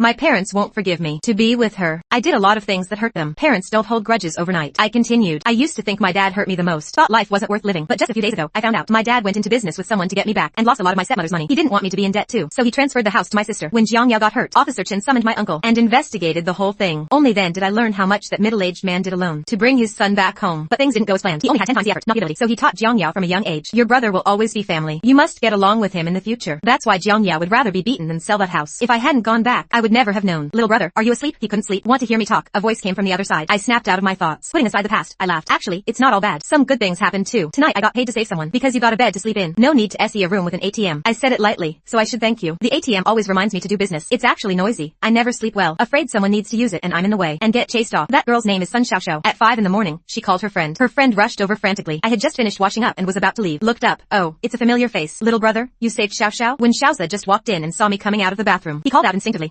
I nodded in greeting. Then I took out my phone and added Sun Xiaoxiao on WeChat. People who want to die can't be stopped no matter how many times. But if you feel life isn't worth living, come see my world. Having tasted life's hardships, being able to fill your stomach, living is the greatest luck. I didn't greet when Xiaoza got up and left. I was still wearing yesterday's black t-shirt with dark brown stains on it. Sleeping here last night, I didn't notice. Afraid it wouldn't be dry this morning and I couldn't wear it. Now I had to go back to the dorm first. Change clothes before going to the studio. As soon as I opened the hospital door, I ran into Wen Qianwei. Wen Qianwei never expected the man she'd been looking for would appear here so suddenly. When Xiaoza was excited, brother, this is the one who saved Xiaoxiao. When Xiaoza told Wen Qianwei excitedly, Xiaoxiao had just told him roughly what happened. Yesterday, she was too heartbroken and had a moment of despair, and this brother happened to pass by and saved her. I smiled distantly, not saying much. I have things to do. I'm leaving. With that, I walked past Wen Qianwei and left. Small world, big world. Our class gap is so huge, yet we still meet. Wen Qianwei didn't step into the room, but followed me out. Sun Xiaoxiao looked confused when Xiaoza explained. Xiaoxiao, that's my sister's boyfriend. He saved my sister's life before. Later, he got together with my sister and supported her for 2 years. Your sister's boyfriend? Sun Xiaoxiao couldn't believe it. That's the bad woman from the she to re she heard last night? When Xiaoza nodded, completely unaware. And now he saved you too. He's really my benefactor. Sun Xiaoxiao was silent, hesitating whether to tell Wen Xiaoza the truth. When Qianwei followed me out of the ward. In the hallway, she grabbed my wrist and asked,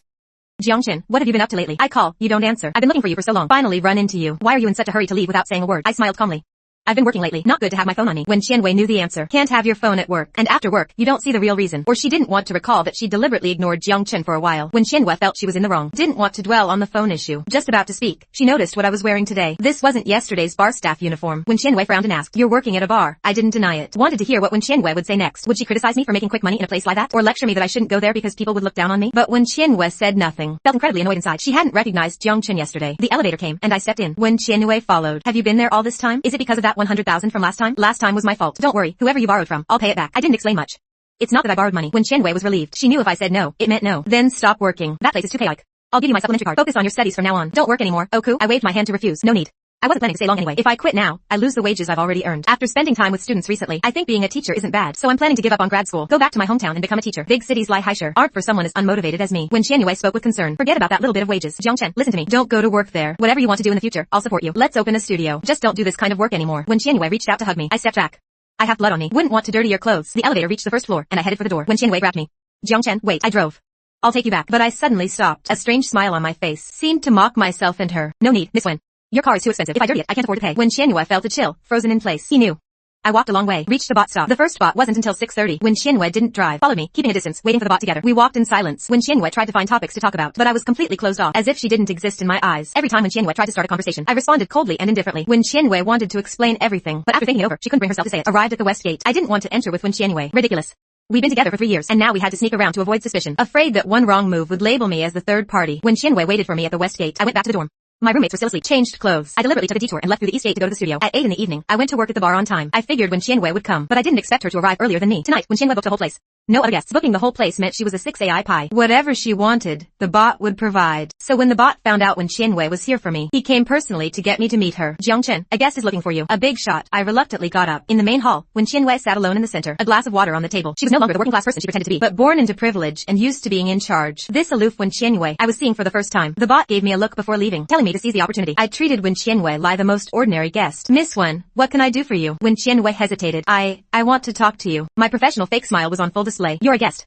Of course, you can chat. When Qianwei stood up and pulled me upstairs. Let's talk upstairs. Don't affect the bot's business. The bot nodded. Had a few people guard the stairway. Then told the security to open for business. When Qianwei looked at me and said, Jiangchen, I waited for you at the gate today. All morning. You didn't show up. When Qianwei thought I was probably tired. At noon, she prepared lunch for me. Went to the dorm building and asked a classmate from my department to bring it up. Only then did she find out I was working outside and had left early in the morning. This made when Qianwei feel ashamed. Even ordinary people dating wouldn't let their boyfriend work day and night like this. And she, with all her wealth, had never let Jiangchen enjoy a single cent of it. I just sat there, not speaking, not moving. When Qianwei felt even worse. Jiangchen, hiding my identity from you. That was my fault. I apologize. If you blame me, you can scold me, hit me, curse me, whatever. But don't stop talking to me. And don't ignore me or disappear. I shook my head and said calmly, I don't blame you. These are your things. It's your freedom to choose how to make friends. Hearing this, when Qianwei felt even more upset. Wasn't he trying to distance himself from her? When Qianwei choked up.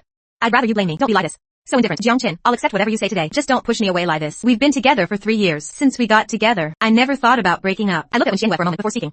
Fine, then let me ask you, why did you hide your identity to get close to me? When I called you, where were you during that time? What were you doing? And who were you with? When Qianwei was speechless, she couldn't answer either question. Otherwise, she'd face a devastating outcome. When Qianwei tried to shift the focus, everything before was my fault. Jiangchen, please trust me. I'll make up for everything in the future. Let it go. Oku. I remained silent. When Qianwei added, just think of it as getting to know me again. I won't lie to you anymore. Not getting the answer I wanted. My disappointment poured out, feeling drained of all strength. When Qianwei looked at me uneasily.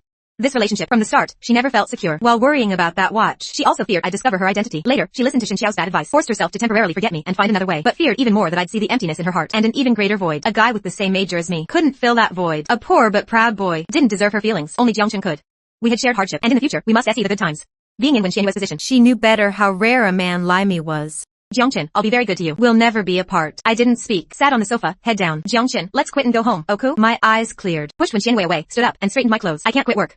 I'm going downstairs. When Qianwei was anxious. Jiangchen, are you still going to work here? I said coldly. You just said you'd listen to me. When Qianwei fell silent, then followed me downstairs, thinking to herself, she'd just have to work on him every day. Eventually, he'd want to quit. There were already guests downstairs. When Qianwei followed me to the kitchen, rolled up her sleeves and helped me carry drinks. This box is heavy. When Qianwei gritted her teeth, thinking about how I'd been doing this for 3 years. Her guilt deepened, determined to make me quit as soon as possible. The bar owner saw a guest become an employee. I sat on a stool in the kitchen, a book in my hand. Seeing this, the owner couldn't help but sigh. Rich girls' tastes are really hard to figure out. After cleaning up everything at night, I got off work. When Qianwei went to get the car, the owner called me into his office. Jiangchen, life isn't easy for you. Now that you have this chance, try to leave yourself a way out. I understood what the owner meant. Just as I walked out of the bar, a notification popped up on my phone. 100,000 yuan deposited into my Otsao from the finance department.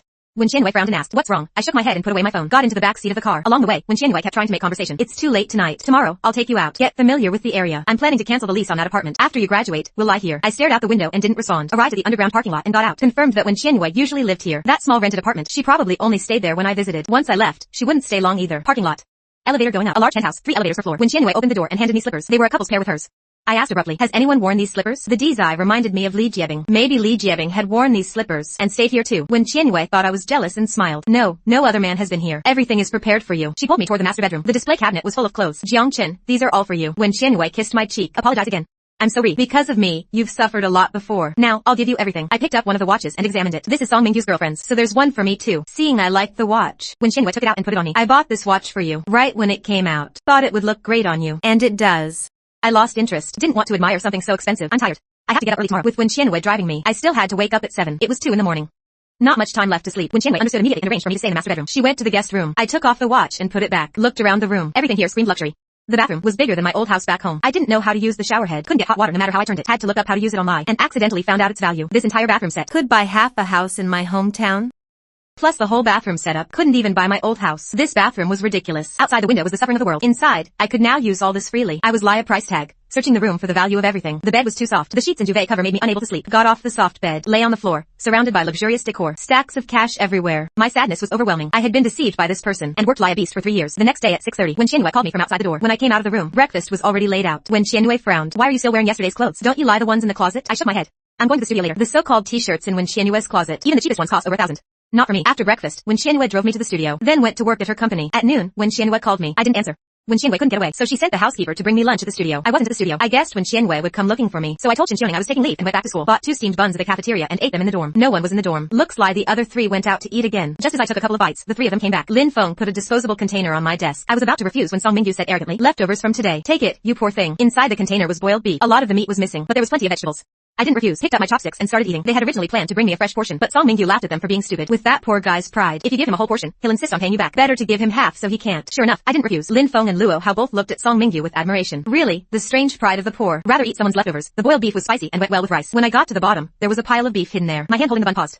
I pretended not to notice, kept eating with my head down. A half-empty bag of milk candy was thrown in front of me. Song Mingyu's contemptuous voice came from behind. "Don't get the wrong idea. This lousy store mixed all the flavors together. The whole bag. We picked out the ones we wanted. The rest, none of us could stomach. Take it. Don't waste it. You might get low blood sugar, get dizzy, start seeing things." I had my back to them and didn't say thank you. The bar owner had been in a tough spot these past few days. He was hep pie. The 6AI pie came every day now, but also uncomfortable. The 6AI pie was in the kitchen helping the staff, seeing me quietly continue reading. When Qianyue felt wronged. Before, when she helped me with work, I would always ask if she was okay. Now, I didn't even look at her. When Qianyue said pitifully, "You won't even look at me," I still blamed her in my heart. These past few days, she drove me to and from work. I didn't want to stay at her place. I didn't want to, even when she tried to take me out to eat. I refused, saying I was short on time. I didn't know how long this act of suffering would last. Jiang Chen really hated her this time. Meeting when Qianyue's disappointed gaze, I took out a wet wipe and handed it to her. Wipe the sweat off your face. Then poured her some soup. These past few days, dinner was made by Wen Qianyue's housekeeper. She'd pick me up after work and give it to me. It had everything from main dishes to fruit. All my favorite foods. All my favorite foods. Food I used to crave at a glance. Now I didn't want to look at. I lied to myself that I'd already eaten. Then had Wen Qianyue take it back. When Qianyue sat there, expecting my service, but I was completely calm inside. This was Miss Wen's daughter, not my girlfriend of many years. Jiang Chen, my friends are outside. Let's go meet them. Oh, cool. When Qianyue was afraid I'd use work as an excuse, I put my book in my canvas bag. I'm a mess. Not fit to meet anyone. I'm still in my work clothes. My hands are still covered in dust. When Qianyue was worried I wouldn't pick it up. Didn't expect this to be the reason. She quickly led me upstairs. Above the bar is a hotel. When Qianyue swiped the card to open the suite door, I took it in stride and went to shower. After I finished, when Qianyue showered, there were a few clothes hanging in the room. I tidied myself up properly. Realized I actually looked pretty decent. I finished up and came out. Made when Qianyue's jaw drop. At the same time, she deeply regretted it. Such a good guy. And she lost him. I ignored when Qianyue's sentimentality. Walked to the door and put on my canvas shoes. They don't match such a nice suit, but it's my first time meeting her friends. Of course, I had to dress up a bit. I wonder if anyone here saw me that day. When Qianyue and I went up to the second floor, the lighting inside was dim. Could barely make out everyone's faces, including me. There were 3 men total. The rest were all women. "Oh, are you finally brought someone out to meet us?" Before we even greeted anyone at the door, a playful voice teased. When Qianyue held my hand and introduced me. "That's Zhao Pingxian talking. He's half a year younger than me, so he calls me sis. He's a bit of a joker. Don't take what he says seriously." Zhao Pingxian made the first friendly move. "Yeah, brother-in-law, I'm a bit of a rascal. If I say something out of line, please be generous and don't mind me." I nodded, and when Qianyue continued introducing, next to him is Xin Xiao. She's our company's art director, and next to her is her fiancé, Wu You. Also at our company, Xin Xiao's fiancé. I remember at the one parent's wedding anniversary, she sold me out in front of Li Jiebing. Thinking back, Li Jiebing's attitude toward me was weird after that. Probably thanks to him. There were a few others. When Qianyue gave a brief introduction, finally, it was my turn. "This is my boyfriend, Jiang Chen." Xin Xiao knew what was up, but Wu Yu had even more schemes in mind. God knows how much he buttered up Li Jiebing. Now I'm standing here, making all her previous efforts useless. Zhao Pingxian was stirring things up. Wu Yu immediately acted chummy, switched seats with Xin Xiao, sat right next to me, close. Within 5 minutes, he was acting like my best buddy. "Jiang Chen, you're still a student, right? Which school are you from?" I answered straight up, "Heidi, junior year." But Wu Yu grabbed my hand and praised me. "No wonder your hands are a bit rough. It's from being a top student, grinding with a pen. Just from these hands, I can tell. You'll definitely be an artist someday." When he mentioned my hands, when Qianyue's back stiffened, seeing me chat happily with Wu Yu, she felt she needed to tell Xin Xiao to have Wu Yu hang out with me more. I put Wu Yu in the clown category in my mind, enjoying my own imagination. When Qianyue completely relaxed and chatted with her friends. After a little while, I got a bit annoyed talking to Wu Yu. Got up to go to the restroom. The staff didn't react much to me going from employee to guest. No big reaction to my change from employee to guest. In a place like this, rags to riches happens in a second. The party lasted until almost midnight. I didn't drink a single drop. When Qianyue was hep pie tonight and drank a lot. She was a bit out of it when leaving. Called the driver early to pick us up. This time, it was the expensive Maybach. The driver was a middle-aged man, Mr. Liu. He seemed calm and steady. When Qianyue raised the partition, hung all over me, mumbling Jiang Chen under her breath. She was probably faking being drunk. I knew but didn't call her out. Back home, I put Wen Qianyue on the couch while I made hangover soup. When Qianyue quickly showered, changed clothes, and sneaked into the master bedroom. When I found her, when Qianyue was lying in the master bedroom, pretending to be drunk and acting spoiled, she drank the hangover soup, wrapped her limbs around me, refusing to let go, acting cute. Insisted I hold her tight before she'd settle down. When Qianyue suddenly said, "Jiang Chen, how about we go to France? I'll go out and travel with you. We can start over." I didn't answer. In my mind, I was balancing dignity and money. Beside me, when Qianyue slept soundly, I closed my eyes, forcing myself to ignore my pride. This is a rich man's daughter. Bear with it, and I can cross class lines. I've been poor poor enough. I don't want to be poor again. As long as Wen Qianwei is by my side. Money and fame are within reach. Jiang Chen, you can do it for the money. Give Wen Qianwei and yourself another chance. Soon it was June. The whole country was tense with the college entrance exams. Jiang Yao had 1 week until her exams. As her guardian, I had to go back and take care of her. These were the last days Jiang Yao and I would spend together. After the exams, she'd be fried to go wherever she wanted. When Qianwei knew I was going back, had the housekeeper prepare a lot of nutritious ingredients. Jiang Yao's leg wasn't fully healed yet. She hopped over to welcome her future sister-in-law. The building was still the same old one. The musty smell still made Wen Qianwei choke. In front of me, Wen Qianwei still had good manners and endured. I was cooking in the kitchen, and when Qianwei came in, I was braising pork rib soup. The big bone soup in the pot had turned milky white. When Qianwei couldn't help but swallow. She'd been craving this for a long time, ever since that misunderstanding with the watch. I hadn't been in the kitchen since. When Qianwei buried her face in my back, the faint smell of cooking oil, long absent. She loved it. I was a bit tickled by Wen Qianwei rubbing against me, so I said, tone it down a bit. My sister is outside. When Qianwei said pitifully, I finished my work and don't get any reward. Reward, a bowl of soup. We both sat down. Each had a big bowl of bone soup. When Qianwei asked Jiang Yao, 1 week until the exams. Are you nervous? Jiang Yao shook her head. When Qianwei asked again, do you have a school in mind? Jiang Yao shook her head again. Actually, she wanted to say she'd consider a cheaper school, but with Wen Qianwei there, she was afraid of seeming too poor, that her brother would be looked down on. I quickly smoothed things over. It's too early to think about that. Wait until the results come out. Jiang Yao nodded. After eating, she wisely went to her room to study. When Qianwei was washing dishes in the kitchen, I stood nearby, chatting with her. In the afternoon, when Qianwei had to leave, remembering I'd be here for a week, when Qianwei couldn't help but remind me, you're here alone taking care of your sister. Don't push yourself too hard. Jiang Yao needs to build up her strength. Don't skimp on food either. She pulled a card from her wallet and handed it to me. I know. She pulled out a card and gave it to me. I know you're still mad at me. But at this critical time, don't make things hard on your own body. When Qianwei actually wanted to send a housekeeper to help with my sister, but she knew I wouldn't agree. I didn't refuse the stranger in the house. I took the card. When Qianwei reluctantly left after a long time, I watched her leave the neighborhood, turned around and quickly ran upstairs, went back to the room to lie down and rest. When Qianwei was much more accommodating than before, and put up with my cold attitude during this time. This when Qianwei was gradually becoming the one I once dreamed of. Life without debt. She was nicer to me than ever. I opened a shopping EP, looking for a gold watch identical to that one. Back then, besides the gold watch, she also gave me 50,000 yuan. Just when my dad and stepmom had their accident, I used that money. Now it's time to pay Wen Qianwei back and clear up what happened back then, so we can be free of grudges and get back to how we truly felt for each other. Maybe I shouldn't be so paranoid. Try trusting Wen Qianwei one more time. Believe that I can have a het pie future too. When Qianwei was in a good mood, got off the highway and drove all the way home. When Qianwei just sat down, was about to grab an orange to freshen up, but when Xiaoza sneered, "Did you get moldy? You stink. Stay away from me." It was probably the musty smell from my old place. When Qianwei looked down, she was still wearing the t-shirt I bought her. Quickly went upstairs to shower and change. When she came back down, on the table was just a bowl of soup with 2 cabbage leaves and a plate with 2 steamed buns. When Xiaoza said with a smile, "From now on, in this house, this is all you deserve to eat." When Qianwei was confused. What's going on? He hadn't given her a kind look since she got back. Wen's parents ignored her and ate their meal. Only when Xiaoza glared at Wen Qianwei and said, "I'm calling you this one last time. You're not my sister anymore. You're just a heartbreaker, and this is all you deserve." When Qianwei was genuinely angry. When Xiaoza, you're getting way too spoiled and disrespectful. When Xiaoza hid behind their aunt. What are you yelling for? Dad, today's Xiao Xiao, and I wanted to thank brother Jiang Chen. So we went to hide it to find him, and found out that sis treats him terribly. Brother Chen eats 1 meal a day, and this is what he eats. I really don't understand. It's not lie our family is too poor to afford food. Why does sis treat brother Chen like this? When Qianwei looked incredulous. What nonsense are you talking about? How could I let him eat stuff like that? Thinking about what others said about her. When Xiaoza got even angrier. Don't lie. I brought these buns and soup from Haida for you, sis, to taste what they're like. The soup is fry from school. The buns are 3 for a doula. They're rock hard when dried out. Seeing their mother's expression soften. When Qianwei quickly added, "Mom, when you meet Jiang Chen, you'll definitely lie him." Their mother gave in. This might be the last time her daughter begged her. She already had a boyfriend. Maybe she'd start a family soon. Their mother regretted the watch incident, but she was more upset about her daughter playing 2 sides. When Qianwei nodded, promised to bring me home soon. When Xiaoza then suggested, "Hey, Mom, can I ask brother Chen to tutor me?" Actually, son Xiao Xiao was behind in her studies and wanted to ask brother Chen to tutor her. I want to go with Xiao Xiao. That was the real reason they went to Haida today. To find me. Jiang Chen needed money, and tutoring wasn't tiring. It's a win-win, and my character is solid. The Wen parents found it trustworthy. When Qianwei thought it was a good idea. When Qianwei thought it was a good idea. That way, I wouldn't have to work at the bar at night. Late that night, after their parents went to bed. When Qianwei knocked on Wen Xiao's door. "What are you doing up so late?" When Qianwei handed him 2 stacks of cash. "Here's 200,000. Half is your allowance for this month. The other half is for you. Brother Chen, find a way to mix it into the tutoring fee. Don't let him find out. And when you and son Xiao Xiao go out, take him along."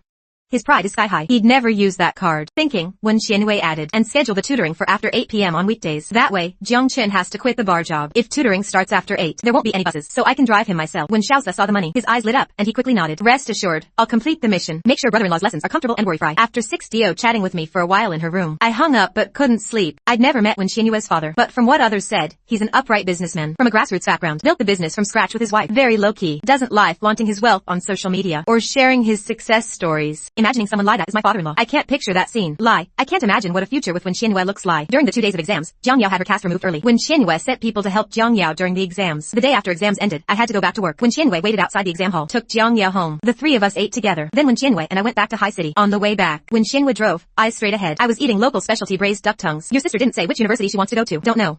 I didn't ask. Jiang Yao's an adult now. It's her choice. But when Qianwei had to consider Jiang Yao's tuition. True, she's an adult now. She should be able to make her own decisions. When Qianwei was lost in thought when I suddenly asked, "Do you know where son Xiao Xiao lives?" She called me the day before yesterday. Said she wanted me to be her tutor. Asked if I could help her. When Qianwei silently praised Wen Xiaoza. Didn't expect him to move so fast. Already got it done without me even asking. Though het pie inside. When Qianwei pretended not to know. "Are you going?" I nodded. "First, I'll check out the situation. If I can handle it, I'll finish the month at the bar, then quit and go." When Qianwei was exasperated. Still going to the bar? You haven't even recovered from your days off. Why put yourself through that? She advised. Don't go to the bar anymore. Rest up for 2 days so you have energy for tutoring. Places lie that have high turnover. If you say you're quitting today, you can get your pay and leave immediately. We're not short on a few days. She had a point. I figured if I tutored Sun Xiaoxiao for a month, I'd make nearly 20,000. Resting and focusing on tutoring. Grinding it out at the bar isn't sustainable. And Sun Xiaoxiao's lessons would be long-term. I need to think it over carefully. When Xianwei saw I was wavering, pleaded weakly, Jiangchen, what do you say? I'm a woman too. You might not care what others think, but as your girlfriend, I'm already being laughed at by Shinxiaonim. My friends won't let me lie it down. And it's not safe there. Do it for my sake, for my face. Please don't go to the bar anymore. Oku, from now on, go to your senior studio during the day and tutor Sun's girl at night. More importantly, she thought being a teacher was a good fit for me. Stable income, no worries. Please, save me some face. Don't go to the bar. Deal? As soon as she finished, I stuffed half a chewed duck neck into her mouth. When Qianwei chewed the duck neck, this meant Jiangchen agreed. I just found her annoying and wanted to shut her up. That evening, I brought a lot of local snacks back to the dorm for my roommates. Song Mingyu surprisingly didn't act disgusted, grabbed a few pieces but still had a sharp tongue. Oh, the tightwad is finally spending some money. I didn't retort, unaffected by him. Smiled and told Song Mingyu to eat more. Lin Feng laughed. Jiangchen, since you and Wen Qianwei are back together, shouldn't you announce it publicly? They saw Wen Qianwei drop me off at school today, at the West Gate. I didn't let Wen Qianwei come in. We kept it low-key, lie before. Kept our distance in public. Didn't even hold hands. They all knew we'd been together for 3 years. But people at school didn't know. These days, Li Jiabing's roommate has been restless, bragging everywhere that Li Jiabing is about to marry into a famous high-city family. Me and Wen Qianwei sneaking around lie this. Would it cause me trouble? I shook my head. Not planning to for now. The next morning, when Qianwei and I agreed to go to the Wen house to meet her parents. I hadn't bought a nice piece of clothing in a long time. Today was my first time meeting Wen Qianwei's parents. I needed to buy some good clothes to look presentable. My taste is average, so I specially asked Song Mingyu to help me pick. In the morning, the whole dorm went out together on a shopping spree at the mall. Knowing I was going to Wen Qianwei's house that night, Song Mingyu and the other two unanimously agreed to go to the expensive mall. After browsing several floors, I went from actively buying clothes to passively being dressed. Meeting parents is different from a date. Of course, you have to dress well. A family lie when Qianwei has already thoroughly investigated me. They're not short on money. They don't need a fancy outfit to judge. Being too overdressed makes you seem insincere. Song Mingyu vetoed everyone's choices, picked out a few casual outfits for me, then led me down to the food section. I have a special connection with this brand. The sales lady enthusiastically introduced new products. I didn't plan to buy anything. Thought Song Mingyu wanted to stop, so I just followed along. But Song Mingyu picked and chose. Finally grabbed 2 items and told me to pay. I was dumbfounded. Lin Feng and Luo Hao exchanged looks. Song Mingyu's background and personality. He never takes things from others. What's this about? Song Mingyu didn't need to look to know. These 3 were clueless. Rolled his eyes in exasperation. You're going to their house empty-handed? Now's the time to be generous, you poor guy. Don't tell me you were planning to just bring some fruit. That's exactly what I was thinking, but I didn't dare say it, or I'd get another round of poor guy mockery. Song Mingyu snorted, took Lin Feng and Luo Hao to get coffee, ordered the most expensive stuff to make me bleed cash, claiming, you're about to be the son-in-law of a rich family. Can't be too low class. Lin Feng and Luo Hao followed Song Mingyu, eating without asking questions. Song Mingyu sipped his milk tea, slurping it loudly on purpose. This milk tea isn't easy to come by. I'll have to give you something in return. Otherwise, you'll owe me a favor, or this poor guy will remember it forever. My dad brought 2 bottles of liquor from a small town down south. Not very famous, but when Qianyue's dad loves it. Take them to him today. Save me another trip. Isn't that a bit too much? Seeing Song Mingyu raise an eyebrow, I didn't dare ask further. In the afternoon, we went back to school. Song Mingyu took 2 bottles of liquor from his cabinet in a paper bag with ink wash patterns on it. Looked like pottery jars for liquor, with a seal. Handed it to me. Song Mingyu said, consider this my apology for hiding that I knew Wen Qianwei. Back then, I knew who she was, and I helped lie to you. At that time, his dad wanted him to meet Wen Qianwei, but Wen Qianwei disappeared after a few meetings. Then she showed up with me. By the time I found out, it was too late to tell the truth. Lin Feng and Luo Hao were surprised. You knew Wen Qianwei? Song Mingyu nodded. In our circle, everyone's connected in some way. It's not strange to know each other. When I came to High City for school, my dad took me to meet Wen Qianwei's family, asked them to look after me. So Song Mingyu knew what the Wen family liked. He often mocked me. Poor guys don't deserve love. His intention was to make me realize Wen Qianwei's status. Jiangchen, I admit, on your birthday, I recommended this mall to you, and sent you to pick up the watch on purpose, to make you run into Wen Qianwei. Now you'd better impress the Wen family, or I'll mock you even more as a poor guy. Lin Feng and Luo Hao looked at each other, didn't understand what they were talking about. I nodded. That day, it was too coincidental to run into Wen Qianwei and Wen Xiaozi at the mall. I had suspected Song Mingyu might know something. Later, when Wen Qianwei waited for me at the West Gate, Song Mingyu recognizing her at a glance wasn't a coincidence. Now it seems Wen Qianwei never met my roommates, probably to avoid Song Mingyu. I said, thank you, Wen Qianwei. She was supposed to get off work at 6 and pick me up from school. She wanted to spend the whole day helping me prepare, but I stopped her and forced her to go to work. In the dorm, Song Mingyu fixed me up. I carried the bag and walked toward Wen Qianwei. Wen Qianwei was told to wait for me at the West Gate. When she saw me, her eyes lit up. Oh, my boyfriend looks so good today. It seems Song Mingyu put in a lot of effort. After taking the bag, I roughly looked it over. I knew Song Mingyu had a hand in this. That's fine. Since Jiang Chen was prepared, it saved him the trouble. When Qianwei suggested I book a restaurant another day, how about treating your roommates to a meal? Because of the watch and the taboo, Song Mingyu had never shown his face. Now there's no need to worry.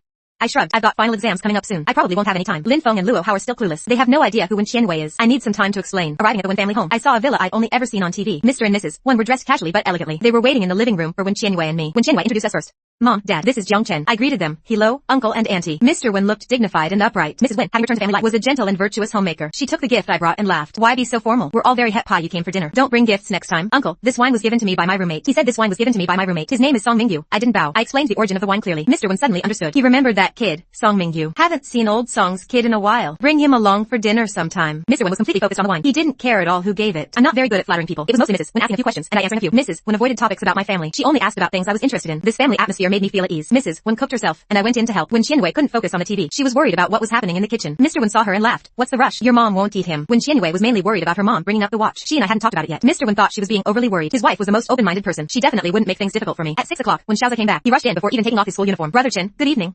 We meet again. Sun Xiaoxiao was following behind him. Obviously, the driver had picked up Wen Xiaoza from school. They came in the same car. It had been a while since I last saw her. Sun Xiaoxiao looked much better. Once inside, facing Mr. and Mrs. Wen, Sun Xiaoxiao was a bit reserved. Uncle, Auntie, I'm so sorry to intrude. Mrs. Wen laughed. It's fine. The more the merrier. Your parents said they'll be here soon. Let's wait a bit longer. As soon as they arrive, we'll eat. As she finished, the sound of a car parking came from outside. Booming laughter came from outside. Sun Xiaoxiao's father walked in. Her mother followed behind him. Mr. Wen greeted them happily. He insisted on having a few drinks with Sun's dad. When Qianwei took the chance, she quietly gave me a rough explanation of the situation. Sun Xiaoxiao's father is a soldier. Today, knowing we were home for dinner, he came specifically about Sun Xiaoxiao's matter. At the table, the two sets of parents did most of the talking. When Qianwei joined in the drinking, I ended up being the supporting role. With little presence, I felt much more at ease. Seeing no one was talking to me, Mrs. Wen took the initiative. Jiangchen, you'll be a senior soon. Do you have any plans? I was planning to go back home and become a teacher. But if I'm back together with Wen Qianwei, that plan won't work. I'll have to make other plans. Being a teacher is good too, but the competition is fierce now. With just a bachelor's degree, the pressure is huge. Have you thought about getting a master's? I heard from your dean that you're very talented. He also hopes you'll continue your studies. I've thought about a master's, but I have no money. I've already given up on it. My major is very expensive. I don't have Li Jiabing's family background to be able to package myself as a young artist. Wen Qianwei held my hand and laughed. Mom, Jiangchen and I have discussed it. We'll make sure he can keep studying. Jiangchen is already starting to prepare for next year's master's exam. We've already discussed the master's exam. Back when we were still poor, when Qianwei promised that no matter what, she'd let me go to grad school. I could even keep studying forever. I nodded in agreement. To fit into such a wealthy family, the only thing I could wear was the halo of a high degree, and the fact that I could sit here and eat now. Part of it was thanks to Wen Qianwei, and part of it was thanks to my studies. It's naturally good to be able to study. Our family doesn't need you to go out and earn money. You just focus on your studies. Wen Qianwei will support you with everything else. Xiaoza and Xiaoxiao, you two should also learn from Jiangchen. Don't neglect your studies. Mrs. Wen and Sun's mom then joined forces to lecture the other two kids. The two kids complained bitterly.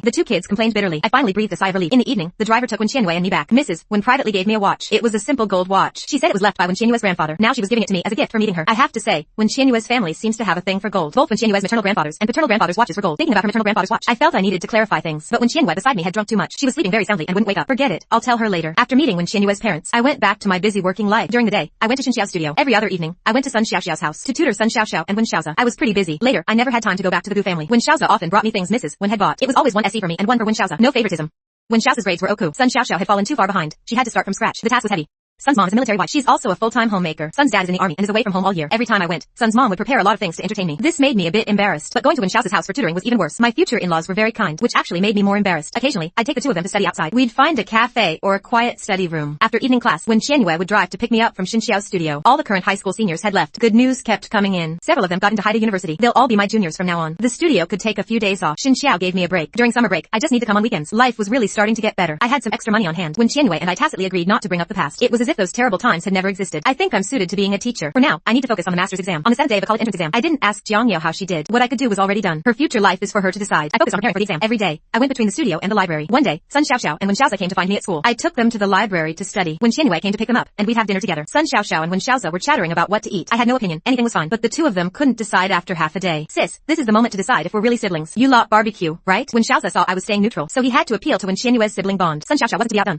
She pulled me aside and said, that new Japanese place is so good. The ingredients are so fresh. When Qianwei laid her cards on the table, my vote is in my hand. I wanted to say let's eat at the school cafeteria, but seeing the two kids' pitiful looks, I couldn't bring myself to say something so cruel. Then we decided on Japanese food. Actually, I wanted seafood too. When Qianwei found Wen Xiaoza and Sun Xiaoxiao incredibly noisy, she said to me helplessly, looks like we should just have one kid. Quiet and not so rowdy. Hearing this, I looked at Wen Qianwei. Whether we even get to that point was uncertain. He was thinking way too far ahead. After dinner, it was a bit late. I couldn't go back to the dorm. When Qianwei first took the two of them home. Then Wen Qianwei and I went back to Yuqing Academy. I showered and changed clothes. After tidying up, I lay down to read. When Qianwei came over with an invitation. When Qianwei came over with an invitation and handed it to me. Xin Xiao and Wu Bin are getting engaged the day after tomorrow. Xin Xiao personally sent us the invitation today. I frowned and took it to look. I held it in my hand and opened it. Deep red frosted paper, gold embossed letters. Inside were my name and the time and place of the wedding. I put the wedding invitation on the nightstand and lay down. I scrolled through shopping apps on my phone. Jiang Yao had gained quite a bit of weight recently. I should buy her some more clothes. She has too few clothes. I'm not going. You do what you want. If you want to go, you go. I refused. Meeting Wu Yu was already my biggest concession for Wen Qianwei. But they grew up together. It wouldn't be right to stop Wen Qianwei from going. Wen Qianwei was puzzled. Not going? Are you busy that day? Or is it hard to get time off from the studio? I didn't plan to hide my dislike for Wu Yu. No, I'm not busy that day. I just simply don't want to go. Wu Yu and I can't be friends. I don't want to force myself to cater to him. Wu Yu had been trying to get on my good side lately because of the engagement party. Every time, I remembered the belittling things Wu Yu said in front of Li Jiabing. I have nothing. I only have my pride to lie on. I can't do the kind of sycophantic thing Wu Yu does. I don't want to be associated with such a clown. It's beneath me. But when Qianwei didn't understand, she always thought I was just unsociable. So she spoke to me in a low voice. Jiangchen, I only have a few friends. Xin Xiao is the first among us to get married. I've already accepted the invitation for you. We have to give him some face. Just squeeze in some time that day. Let's go. We can be a little late, just eat a meal, show our faces and then leave. Besides, they all know I'm with you. If I go alone that day, they'll laugh at me to death. I couldn't stand when Qianwei was nagging, so I finally relented. It's not that I don't want to go. It's just that this country bumpkin, have too much of a sour smell. You can smell it from miles away. I won't go and taint the fragrance of their engagement. When Qianwei heard this and understood the implication, who said that?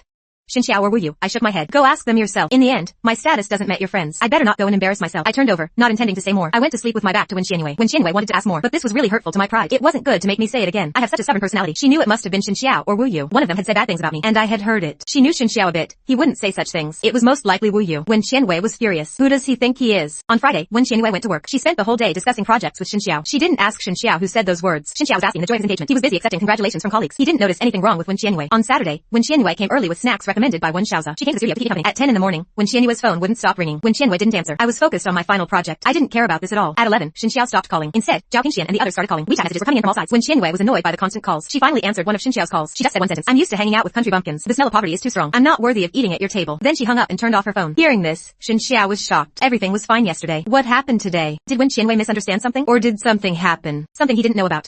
He immediately wanted to leave. Without even a decent excuse. Once he left, Xin Xiao no longer had the heart to entertain the guests. He quickly went to find Wu Yu and asked what was going on. When Wu Yu heard about Wen Qianwei's attitude, his face turned pale with fear. He practically confessed on the day Wen to curry favor with Li Jiabing. He had said some belittling things about me. Was someone listening then? And used those words to get in good with Jiang Chen? No wonder no matter how much I tried to be friendly, Jiang Chen wouldn't respond. On the other side, Xin Xiao was even more upset. She had grown up with Wen Qianwei, that was true. But her family wasn't as well off as Wen Qianwei's. And now she worked at Wen Qianwei's company. She had the title of best friend. Otherwise, she was also from a small place, a beggar. She would never forget the contempt in Zhao Pingshuan's voice when he mocked entrepreneurs. She didn't want to end up like that. Now Jiang Chen's status was different, and her fiancé kept calling him a poor guy. No normal person could stand hearing that, let alone Jiang Chen. Wu Yu was scared out of his wits. He called to apologize to me, but I didn't answer. Honey, what do we do now? Wu Yu was a local. He had the superiority of a local, but now his future was likely to be ruined by that superiority. Xin Xiao said weakly, what can we do? First, go out and entertain the guests. After it's over, you go and apologize to him. Wu Yu nodded. He forced a smile and went out with Xin Xiao to socialize. The whole weekend, Wen Qianwei stayed with me while I studied. Compared to the peace and harmony here, Xin Xiao and Wu Yu were not so comfortable. Wu Yu was constantly thinking of a countermeasure, how to find a perfect excuse to explain this matter. On Monday, as soon as work started, Wu Yu ran to explain things to Wen Qianwei. He tried to clear himself. Miss Wen, please don't misunderstand. I really never said those things. On the other hand, Wen Qianwei was quite casual. She calmly looked down at the documents in her hand. This made Wu Yu even more panicked. Miss Wen, someone must have deliberately said bad things. They deliberately misled Mr. Jiang. They're spreading rumors and driving a wedge to make Mr. Jiang misunderstand. I'm sure someone's jealous of Mr. Jiang being with you. That's why they deliberately made Mr. Jiang hear those words. To hurt Mr. Jiang's pride. And make Mr. Jiang break up with you. Wu Yu found an excuse. He blamed everything on a non-existent person. After all, there were so many people that day. Most of them were Li Jiabing's friends. As long as he stubbornly denied it, no one could really identify him, right? For all he knew, Li Jiabing was the one who did it. He just couldn't admit to what he said now. Wu Yu was a bit nervous. Wen Qianwei didn't believe a single word he said. Those words were definitely said by Wu Yu. Jiang Chen wouldn't lie or falsely accuse anyone, but since neither of them would say when the words were spoken, she couldn't really hold it against either of them. Jiang Chen was her boyfriend. He couldn't be wronged. And Wu Yu was already engaged to Xin Xiao. It wasn't lie they could never see each other again. The problem now was how to get Jiang Chen to forgive him. After thinking for a long time, Wen Qianwei said coldly, let's forget about the past. My boyfriend had to endure a few harsh words from you. Now it's all ugly.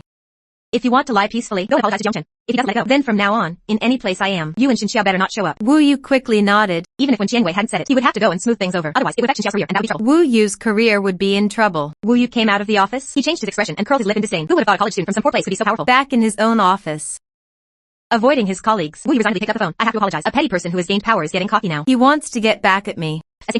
Says he wants to build a house back home. Can't even afford a decent suit. Waiting for me to buy them one. Poor people are so annoying. They've never seen anything. I'll have to keep a tight grip on the family money from now on. Can't let Xin Xiao take it back to support them. These poor relatives. After venting his dissatisfaction, he also cursed at Wen Qianwei and I wouldn't end up together. He'll be dumped by Wen Qianwei sooner or later. Wu Yu felt much better. Only then did he pick up the phone to call me. Now that Wen Qianwei had relented, he believed she would side with him on this. Jiang Chen would have to give in eventually too. After all, his wife Xin Xiao was close with Wen Qianwei. No matter how tough Jiang Chen was, he had to consider the bigger picture. He had to swallow his pride for the Wen family's sake. Even if he was uncomfortable, he had to smile at me. Otherwise, he'd be seen as petty and lacking in tact. Not fit for the big stage. I was busy with my final exams. I ignored Wu Yu's calls. I wanted to just block or delete him, but I kept him because of Wen Qianwei. Who knew Wu Yu would be so clueless? I didn't answer the phone. He kept calling. Annoyed, I stepped out of the library to answer. Mr. Wu, if you bother me again, I'll tell Wen Qianwei exactly what you said to Li Jiabing. And I'll tell her how you were licking Li Jiabing's boots that night. Mr. Jiang, you've misunderstood. I really didn't mean to say that about you. I was tricked by Li Jiabing and the others. I just laughed mockingly. Mr. Wu, you probably don't know this, but I was sitting right behind you at the time. That day was the anniversary of Wen Qianwei's parents. The words you said to Li Jiabing. I remember every single one. If I bring up the past with Wen Qianwei. Who do you think she'll blame? The day Wu Yu got his promotion, he had a few drinks and said a lot. He even exposed some of Wen Qianwei's secrets. Li Jiabing should know best whether I was there or not. Wu Yu, don't try to get chummy with me. Let's just stay out of each other's way from now on. If you come near me again, neither of you will have it easy. For the sake of Wen Qianwei and Xin Xiao's relationship, I was magnanimous once and warned Wu Yu. But that doesn't mean I can be generous enough to overlook people like him. People who step on those beneath them and flatter those above. But Wu Yu twisted the facts. He said I was deliberately making things difficult for him, putting on airs and demanding he kneel and apologize. This made Xin Xiao very unhappy. On the day of the engagement, none of Wen Qianwei's family came. His parents had specifically gone to visit Wen Qianwei's family 2 days ago. Although they didn't say much. Wen Qianwei's parents liked me a lot. To stand up for me. They didn't even give his parents face. They even directly said Wu Yu had no manners. They told his parents to tell Xin Xiao to properly explain the relationship between the two families to Wu Yu. Xin Xiao was furious. This Jiang Chen is so ungrateful. He doesn't know when to stop. He holds grudges over everything. His petty nature is completely exposed. He's really not worthy of Wen Qianwei, and certainly not worthy of such a big family as the Gu family. Xin Qiao made up his mind. Tomorrow, she would go talk to Wen Qianwei about me. Wen Qianwei was going to France for a week on a business trip. I happened to have exams, so I couldn't go with her. Since that day, Wu Yu hadn't called to bother me again. He hadn't called to bother me again. I finally had a couple of days of peace, but after getting rid of that mess, another bunch of trouble came. 3 consecutive days of exams. I ran into Li Jiabing at the exam hall every time. Li Jiabing was with her roommates. When she saw me, her face turned very ugly. After the exam ended, I was packing up my things and hadn't left yet. I heard a voice behind me cursing. What are you pretending for? Li Jiabing's friend said. Playing the victim?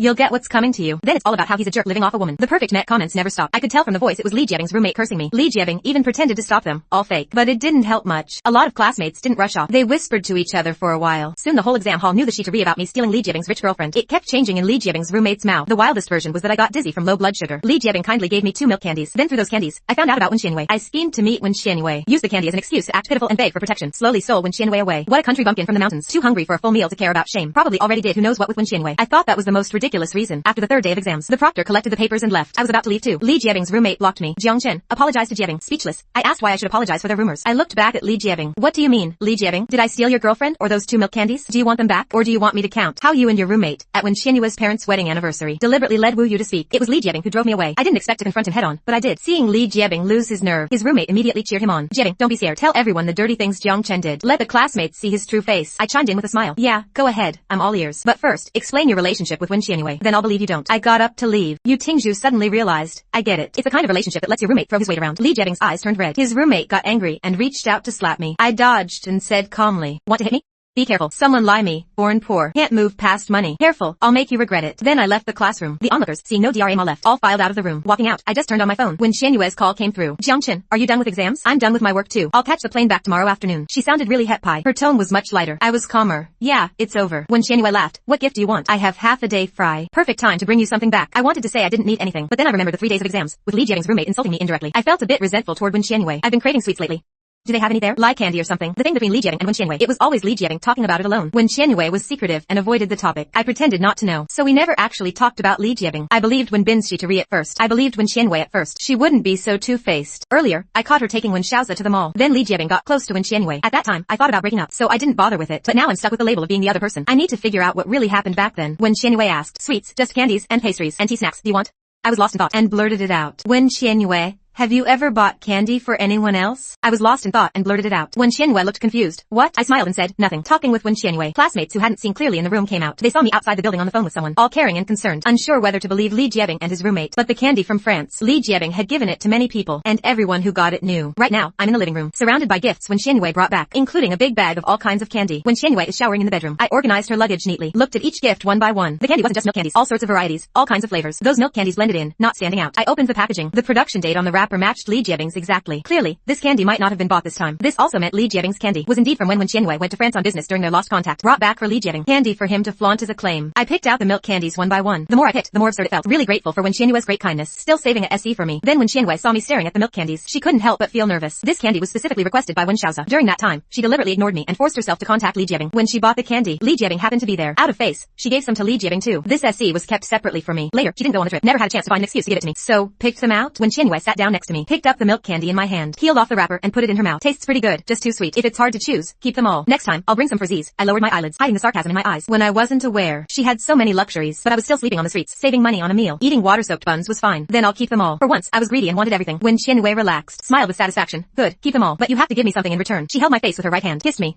These days, hurry up and get your passport. Next time, you'll come with me on business. French fashion is the most famous. We'll go together. You can pick what you like. I closed my eyes for a long time. We only parted the next morning. When Qianwei got up to get ready for work, insisted on dragging me up to pick her clothes. I just went through the motions. When Qianwei hugged me and kissed me a bunch. Starting today, I'm giving you a task. Send the money on your card as fast as you can. You need to take good care of these hands. It was all my fault before. That's why your hands are so rough. Please, just agree for once. I nodded reluctantly. When Qianwei was satisfied and left for work. Last night, she almost got rubbed raw by my calluses. That experience was the worst. My experience was the worst. I asked Song Mingyu, who knows a bit about beauty, to go with me. Only then did I realize how rough I was. Not a single part of me was refined. Especially these hands, the worst area. After a full service, they quoted me a price close to 7 figures. I couldn't accept it and didn't sign up. Song Mingyu laughed at me again. Stingy and can't handle the spotlight, trying to save even a drop of oil from their fingers. I didn't care. Anyway, I won't do work that ruins my hands anymore. They'll naturally get smoother. It's just a matter of time. When Qianwei found out, she talked to me for a long time. Seeing I still did my own thing, she finally gave up. In early August, when Xiaoza came to Wen Qianwei mysteriously, carrying a box, said he wanted to leave it at Wen Qianwei's place. I happened to be there that day. When Xiaoza took it out to show me, it was a very beautiful cheongsam, great drape and high gloss. When Xiaoza carefully lifted the cheongsam, said proudly, I had this made by a master craftsman from Mom's hometown. I'm giving it to Mom as a birthday gift in a few days. Keep it here for me. If I leave it at home, Mom will find out, and there'll be no surprise. I nodded and took it to hang it up. When Xiaoza warned, don't hang it. This fabric is delicate. Hanging will warp it. I folded the cheongsam. As I put it back in the box, an accident happened. A hangnail suddenly appeared on my finger. It caught the silk and pulled out a long thread. Careful, when Xiaoza called out, but it was too late. He quickly grabbed the cheongsam to fix it. I stood there helpless, too afraid to touch the cheongsam again. When Xiaoza shouted, don't touch my gift anymore. You've already ruined it. I told you to be careful. When Qianwei heard Xiaoza's accusations from outside, rushed in to see what happened. When Xiaoza pointed at the cheongsam, sis, my gift is ruined. I tried to fix it the way the master taught me, but I can't. This cheongsam is destroyed. I begged him for so long. He finally agreed to make another one of Grandma's favorite sai for Mom. Now it's so badly snagged. It's ruined. I stepped back in SOC, stood to the side, not daring to move. When Qianwei quickly came over and looked at the cheongsam, the thread was pulled long, lying alone on the fabric. She saw I wasn't wearing any jewelry. There was a little blood on my middle finger, probably from pulling off the hangnail. The wound bled a bit. When Qianwei understood, gave me a reproachful look. Had to calm Wen Xiaoza first. Your brother Jiangqin didn't mean to. Go home first. I'll figure this out. I promise. I'll get you an identical cheongsam. Wen Xiaoza didn't believe it. Really? Really? Have I ever lied to you? With Wen Qianwei's guarantee, Wen Xiaoza relented. They left the bedroom. The room fell silent. I could only hear Wen Xiaoza questioning Wen Qianwei outside. Sis, are you not treating her well? Why are her hands still so rough? It ruined my cheongsam. I looked at my rough, peeling hands. For the first time, I found them ugly. I wanted to say sorry for ruining your stuff. The cheongsam lay on the bed. The fabric glowed softly. Gentle light flowing water. If not for that glaring thread, it would have been a perfect piece of art. This is a luxury only rich wives can enjoy. Someone like me only destroys it by touching it. The voices outside faded. When Qianwei calmed Wen Xiaoza down. When Qianwei calmed Wen Xiaoza down. Only then did I dare to get up and put the cheongsam away. Just then, when Qianwei came in, she stopped me with disgust. Don't touch it. You'll make it harder to fix. When Qianwei remembered the blood on my finger, felt a pang of sympathy. But the snag on the cheongsam annoyed her. I gave you money to get treatments, but you couldn't bear to spend that few $100,000. Now the loss on this cheongsam is almost the cost of a membership. The clothes are hard to fix. When Qianwei looked irritated, her guilt toward me lately left her no room to retreat. But I still did my own thing. Didn't care about her feelings at all. Wu Bin's thing, Jiangchen didn't want. He didn't force me to accept it. Later, Jiangchen didn't want to go to the party. He didn't even try. When Qianwei couldn't hold back her dissatisfaction. Am I not good to you? Or is the money I give you not enough? Now that you're with me, you're deliberately grossing me out with those hands. That word took me a moment to process. You said gross? When Qianwei stared at me, all her dissatisfaction poured out. Debt, gross. I remember the hardships you've been through these years. I know I owe you. You don't need to remind me with these scars. If you're upset, don't use my money. You just want me to remember how I mistreated you before. Now, I give you money, begging you to spend it, and you still won't. Jiangchen, how long will this last? I stepped back to where I was. My pride was only worth a few $100,000. Getting a membership just to look good. That's a luxury. When Xiaoza could max out Wen Qianyue's card without blinking. But I couldn't do that. Money doesn't come easy. I need to cherish it. I don't have blood-related family to back me up. I can't even imagine how huge 100 billion is. My first thought about spending is where the money comes from. Once this money is spent, will there be enough for living expenses later? I apologized. Yeah, I'm too much. Sorry for ruining your brother's treasure. When Qianwei saw I wasn't talking and reflected, maybe she spoke too harshly. I'm not blaming you, Jiangchen, but respect my feelings for you. Oko, I don't want to fight with you. I'll take Xiaoza home first. Don't touch this cheongsam anymore. Focus on your studies these days and don't overthink. Let me handle all this. The door closed and the siblings left. The house fell silent. When Qianwei didn't come back all night, I called her countless times. When Qianwei didn't answer, at 8 in the morning, I knew she wouldn't come back. When Qianwei, I got up and left. At 9, the mall opened. This ruined thing. I had to find an identical one to return to Wen Xiaoza.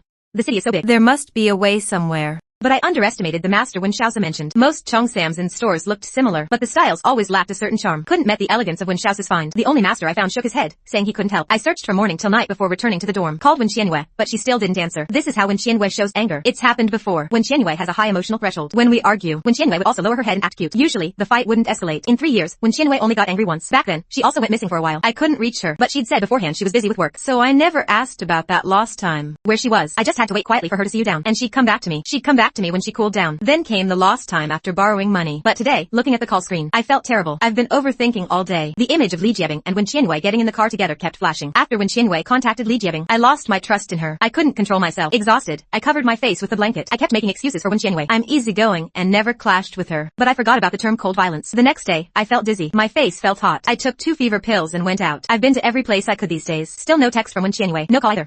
I wanted to call Wen Xiaoza, but I felt so Called Wen Qianwei, trying to ask about the cheongsam, but couldn't get through. Wen Xiaoza hasn't even been going to tutoring lately. Only Sun Xiaoxiao is there alone. Clearly, he really blames me. I walked every street and alley in the city. This is the dumbest method, but it's my only option. The sun made me dizzy. I sat by the roadside, suddenly didn't recognize the way. Didn't know where I was. I really felt unwell. The world was spinning. I picked up my phone and called Wen Qianwei. Wanted her to come get me. This time, it was different. Directly turned off. My vision went dark. The words I'd heard before echoed clearly in my ears. It was all my fault before. Jiangchen, please believe I struggled too. I'll make up for everything in the past. Let it go. Oku. When Qianwei said she'd be good to me from now on, I laughed at myself for going through all that and still daring to believe her words. So I couldn't bear to spend on a membership. I fell short in household matters. I didn't want people to say I was useless. I wanted to say I was saving the money in the card for her in case of an emergency. Life is so long. Accidents happen. All I know is earning and saving. Nothing else. But when Qianwei found my hands gross, she disappears without a trace when she's upset. I sighed, looking at my hands. These hands supported Wen Qianwei, made her the famous senior at the business school. Now she finds them gross, dizzy and blurry. That familiar feeling came back. I had a bad feeling. Get up. Find a corner. I mustered my last bit of strength, tried to stand up from the roadside. Going to the hospital costs money. I need to save. A gray veil covered my eyes. I heard someone call me, Jiang Chen. What are you doing here? It was Senior Shin Xiaoning. I smiled at her, then everything went black. I collapsed by the roadside in an old street clinic. Shin Xiaoning paid the fees. Came back to see me staring blankly. Jiang Chen, should I call your girlfriend? You have heat stroke and a fever. Low blood sugar is pretty bad. It's too dangerous to go back alone. I didn't respond. Picked up my phone and called Wen Qianwei. The other end said the phone was off. I'm only in pain because I let myself be disappointed rather than suffer like this. Waiting is worse than living alone. No hope without attachment. Then I won't be sad for not getting anything back. Anyway, I can't spend Wen Qianwei's money. At worst, life will be a bit harder. But hardship is what I fear least. I made a mistake. She's ignoring me now. Shin Xiaoning saw the picture on my phone. This Cheongsam. I nodded. I ruined it. I've been looking for a craftsman these days to see if I can.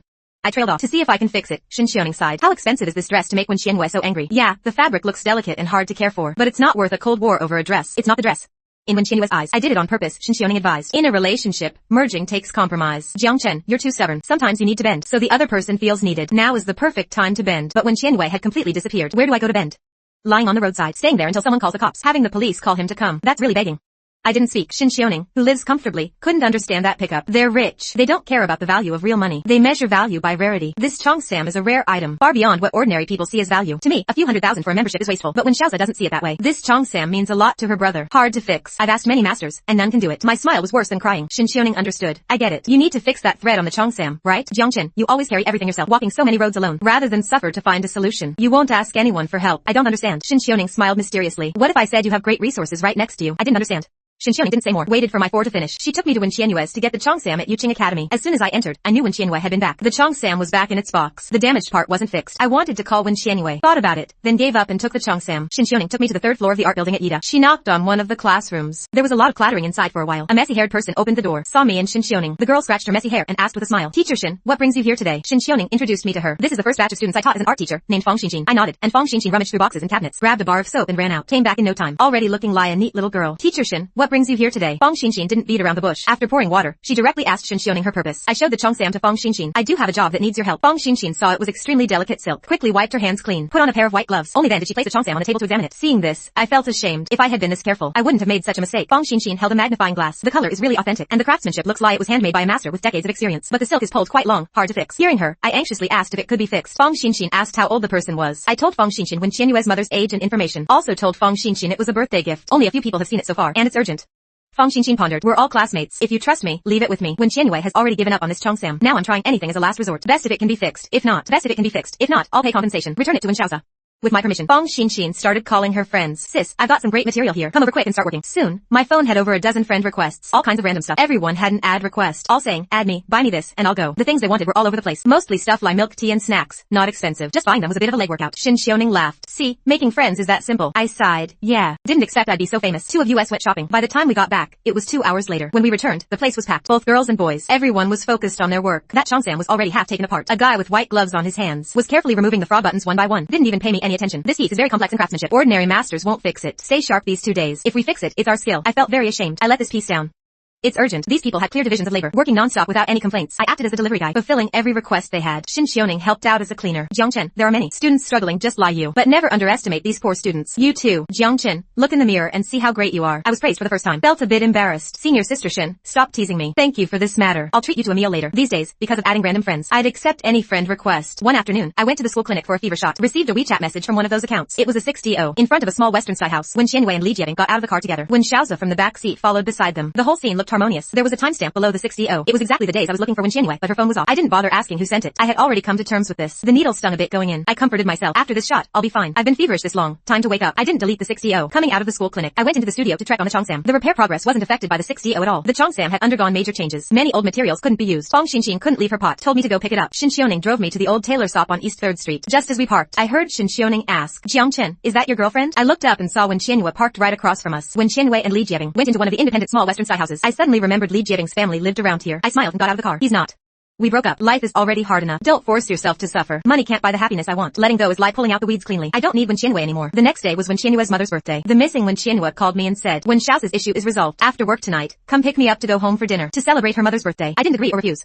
It's only been a few days. When Qianwei acted like nothing had happened, appearing in front of me, as if she hadn't gone missing, and she didn't call me disgusting. When Qianwei's mother's birthday was in the evening, these classmates finished by noon. I thanked them one by one and left with the Chongsam. I asked Shin Xiaoning to drop me at the mall. I walked into a jewelry store, bought a gold watch very similar to when Qianwei's. The value was almost the same as when Qianwei's piece. Holding the gold watch in my hand, my memories became clear. Was that how when Qianwei's first disappearance happened? The gap between us was never about the gold watch. I thought the gold accessories for a wedding could be fakes, pretty and practical, and not worry about losing or damaging them at a crowded wedding. But in Wen Qianyue's eyes, this was a matter of attitude towards life. It was cheap, the vanity of poor people trying to save face. It was about my greed for wealth and spending issues. Wen Qianyue never discussed things with me. I was excluded from their world of money. Even if I saw Wen Qianyue later for her sake, she wouldn't tell me about Li Jiabing. I seemed to be in the dominant position with Wen Qianyue, but I was always the one being chosen by Wen Qianyue. Today, the Wen family villa was decorated especially warmly. Wen Qianyue and I got out of the car. I wanted to get the box with the Chongsam from the back seat, but Wen Qianyue stopped me. Don't bring this box out today. I've prepared a new gift for mom. What could be in that Chongsam box? Jiangchen probably bought new clothes and put them in there. Wen Xiaoza was naive. If the parents find out about the Chongsam, they'll be upset.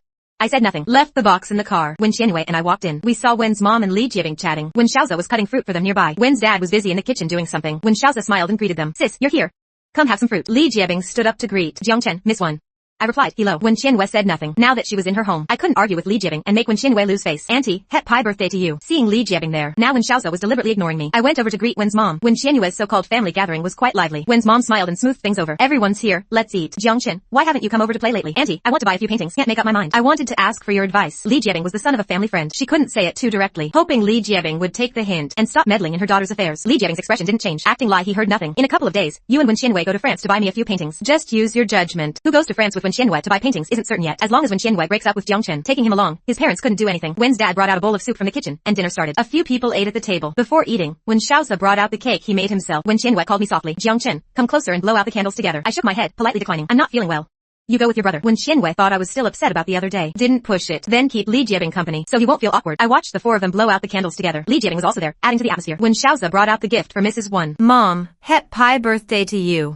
May you always stay young and beautiful. It was a dark green Chongsam, very finely made. The fabric was exactly the same as the previous one. Wen's mom really liked it. Li Jiabing was nearby, explaining how precious the fabric was. Wen Xiaoza went to great lengths to have a master make it. Det, auntie, sister Qianyue searched for a long time for this Chongsam. Before that master agreed to make one. She's been busy non-stop these days. She personally did everything the master asked. Satisfied. I wanted to help, but she insisted on doing it herself. Li Jiabing said openly that Wen Qianyue worked hard, secretly conveying to me the message that they had been together these days. Li Jiabing said enviously, auntie, being your family must be so happy. With every bite, he praised Wen's dad's cooking. Wen's dad and mom were very pleased by his compliments, told him to eat more.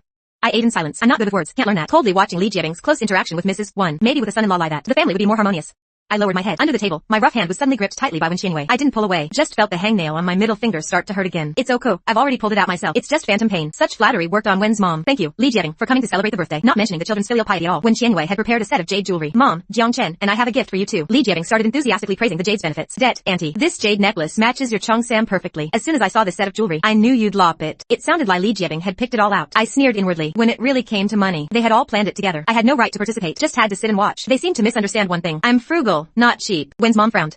Li Jiabing was overdoing it. Her indiscriminate buddying up meant the daughter's real boyfriend had no chance to speak. To outsiders, it looked like the daughter and Li Jiabing were a couple. Wen's mom disapprovingly glanced at Wen Qianyue, but this Jiangchen was just not good at socializing. Wen's mom felt a bit frustrated, turned to look at me, but saw that I showed no sign of jealousy. My behavior was proper and composed, steady and unshaken. Wen's mom smiled and asked me, Jiangchen, how are your studies lately? I heard from Wen Qianyue that your sister got into National University. I didn't want to say much. Det.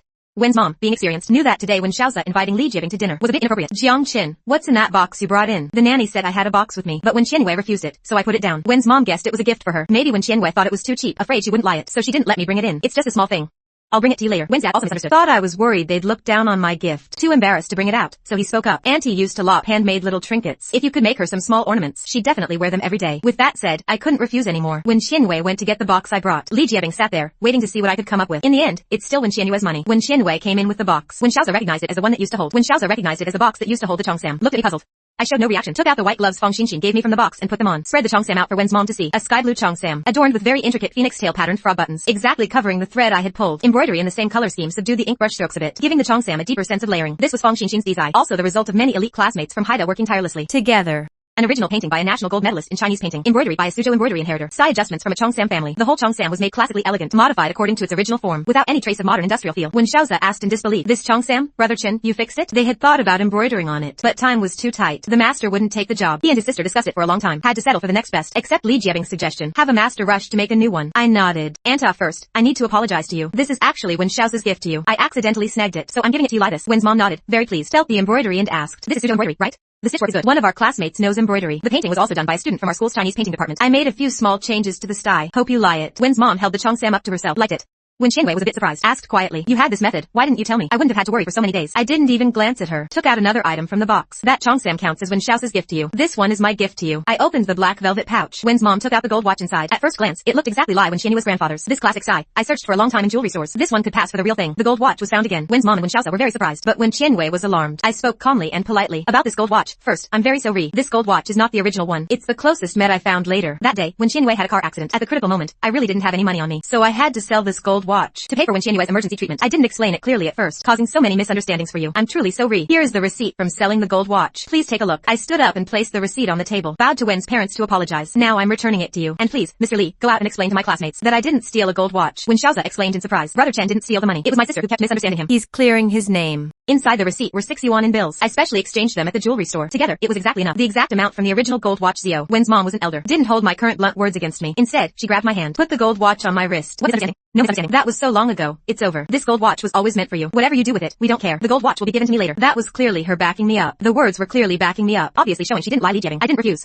"Thank you, Auntie." Li Jiabing wasn't stupid. His face had already lost its composure. This Jiang Chan is really hard to deal with. Right in front of Wen Qianyue, he was asserting his claim. Li Jiabing wanted to give his gift, but Wen's mom stopped him. It was so obvious. Staying any longer would only be annoying. Li Jiabing, feeling embarrassed, stood up to leave. I didn't stay long either. Declined when Qianyue's parents offered to stay overnight. Wen's mom was worried, but Wen's dad put his arm around her to reassure her. The kids need to solve their own problems. We elders can help for a while, but not forever. If this works out, it's fate. If not, let it go. It's their life to lie. We elders can't decide for them. Wen's mom thought it over and had to let it go, just hoping the two of them could work it out. On the way back, I stroked the gold watch on my wrist, said to Wen Qianyue, "Go to our old rented house." I left some things there. Wen Qianyue felt guilty, followed my directions, and drove to the neighborhood. It hadn't been lived in for a long time. Ever since Wen Qianyue revealed her identity to me, she hadn't been back here. The old house was easy to get dusty. Wen Qianyue put the key on the cabinet by the door, but saw a key already there, also covered in dust. It must have been placed there a long time ago. It was Jiang Chen's. When Qianwei knew something was wrong, I didn't care about the dust. In the past, when Qianwei came back from business trips, I would come clean the room. Now I realize, why did I need to clean? Every maid at home was more professional than me. But when Qianwei let this house gather dust, in the end, she didn't care about this place. I sat down on the dusty sofa, in the exact same position as on Dragon Boat Festival, when Qianwei hesitated and reluctantly sat beside me. "Jiang Chen, let's go.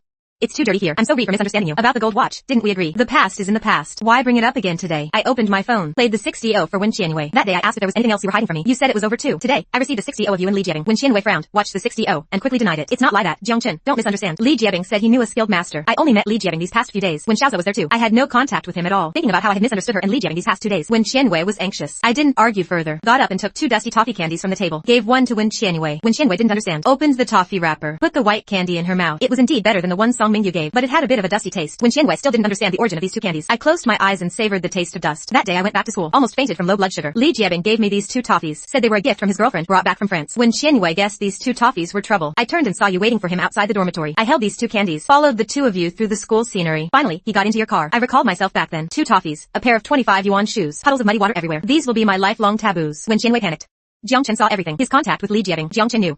Jiang Chen didn't. Jiang Chen knew. Jiang Chen, listen to my explanation. I'm listening. Looking into my honest eyes. When Qianwei had 1,000 words stuck in her chest. Just felt suffocated. Couldn't speak. "Jiang Chen, I have no relationship with him anymore. I've already made it clear to him. If you don't lie it, I won't see him again." I stated the facts. "No need." When Qianwei, how you make friends, and to what extent, is your freedom. My calmness scared Wen Qianwei. "Jiang Chen, don't say that. You're my boyfriend. It's your right to control my contact with the opposite sex." When Qianwei quickly apologized. "Jiang Chen, I'll change whatever you say from now on, Oku." I want to ask, when Shinxioning found me on the roadside, what was he doing with Li Jiabing? When Xiaoza hangs around Li Jiabing, I'm not sad at all. After all, without Wen Qianwei as a link, Wen Xiaoza and I have nothing to do with each other. But hearing Wen Qianwei say from now on, I suddenly felt hopeless. How long a life lies ahead? Will I always be unable to reach you every time there's a problem? Wen Qianwei, I'd have to suspect some Li Jiabing exists. Wen Qianwei, you always do this. You never communicate anything with me. When I find out, you always apologize immediately, making me unable to bear breaking up. I've tried my best to accept this kind of you, but I get tired too. I can't keep up the calm facade anymore. Wen Qianwei, let's break up. Let's break up. I've tried my best. I've gone against my conscience, but I still can't accept this Wen Qianwei. Money can't make up for the hurt Wen Qianwei caused. I'm not afraid of how much money I have to earn myself, but my feelings for women have been drained. Wen Qianwei refused with red eyes. "No, I don't agree. I can explain about Li Jiabing. I was just too lost at the time. That's why I listened to Shinxioning's bad advice. I just didn't know I was already at the point of needing you." I laughed in anger. "Shinxioning and Wu, you are truly a perfect match." One told Wen Qianwei to find someone to cheat on me. The other insulted me for not being worthy of Wen Qianwei. Wen Qianwei tried to clarify her relationship with Li Jiabing with weak words. "Jiang Chen, I shouldn't have doubted you from the start. I shouldn't have done this. But I only had a few meals with him." As she spoke, even when Qianwei couldn't continue, except for staying overnight, she did everything a girlfriend should. She even confirmed the relationship with the other guy. Now she tells me nothing happened. I'm sick of this cycle. I don't want this disgusting entanglement with Wen Qianwei. Breaking up is the best way out. Let's forget each other and let go. Let me find an ordinary person, someone who can be with me for a long time. It doesn't matter. I've been with you for so long, but deep down you still look down on me. The gold watch was lie that. The Cheongsam too. It was just a matter of a single sentence, but you just didn't believe I had the ability to solve it with you. You always say taking things from others makes you look cheap, but the one who looked down on me from start to finish was you. You took 3 years of my effort and sincerity and looked down on me during our hardest times. I did all the hard work others couldn't. Shin Xiaoning, who I've known for a month, can see my worth, but when Qianwei, who I've been with for 3 years, doesn't believe I can fix the Cheongsam, she'd rather take detours and wrong me than ask me a single question. When Qianwei was about to cry in panic, her voice trembled. Jiang Chen, I didn't. I replied coldly, we were never met. Let's end it here. Please return this gold watch to your mom. I couldn't refuse her in front of others today. Accepting the watch doesn't mean forgiveness. Your parents don't owe me anything. I can't embarrass them face to face. I can't do that. I took off the gold watch from my wrist, placed it on the coffee table, and got up to leave. When Qianwei snapped out of it and quickly chased after me, grabbing me. No, Jiangchen, I don't agree. We're not breaking up. Blame me or hate me if you want, but I'm not breaking up. I smiled magnanimously and reasonably. I don't blame you, and I don't hate you. You just made a decision based on self-interest. I understand you. Now it's my turn to look out for myself. I hope you can understand me. I walked away slowly. When Qianwei didn't stop me anymore. By the time she came to her senses and tried to chase me, I was already gone. She quickly drove to school to find me. This can't just end like this. As long as she doesn't break up and behaves well. Once Jiangchen calms down, he won't want to break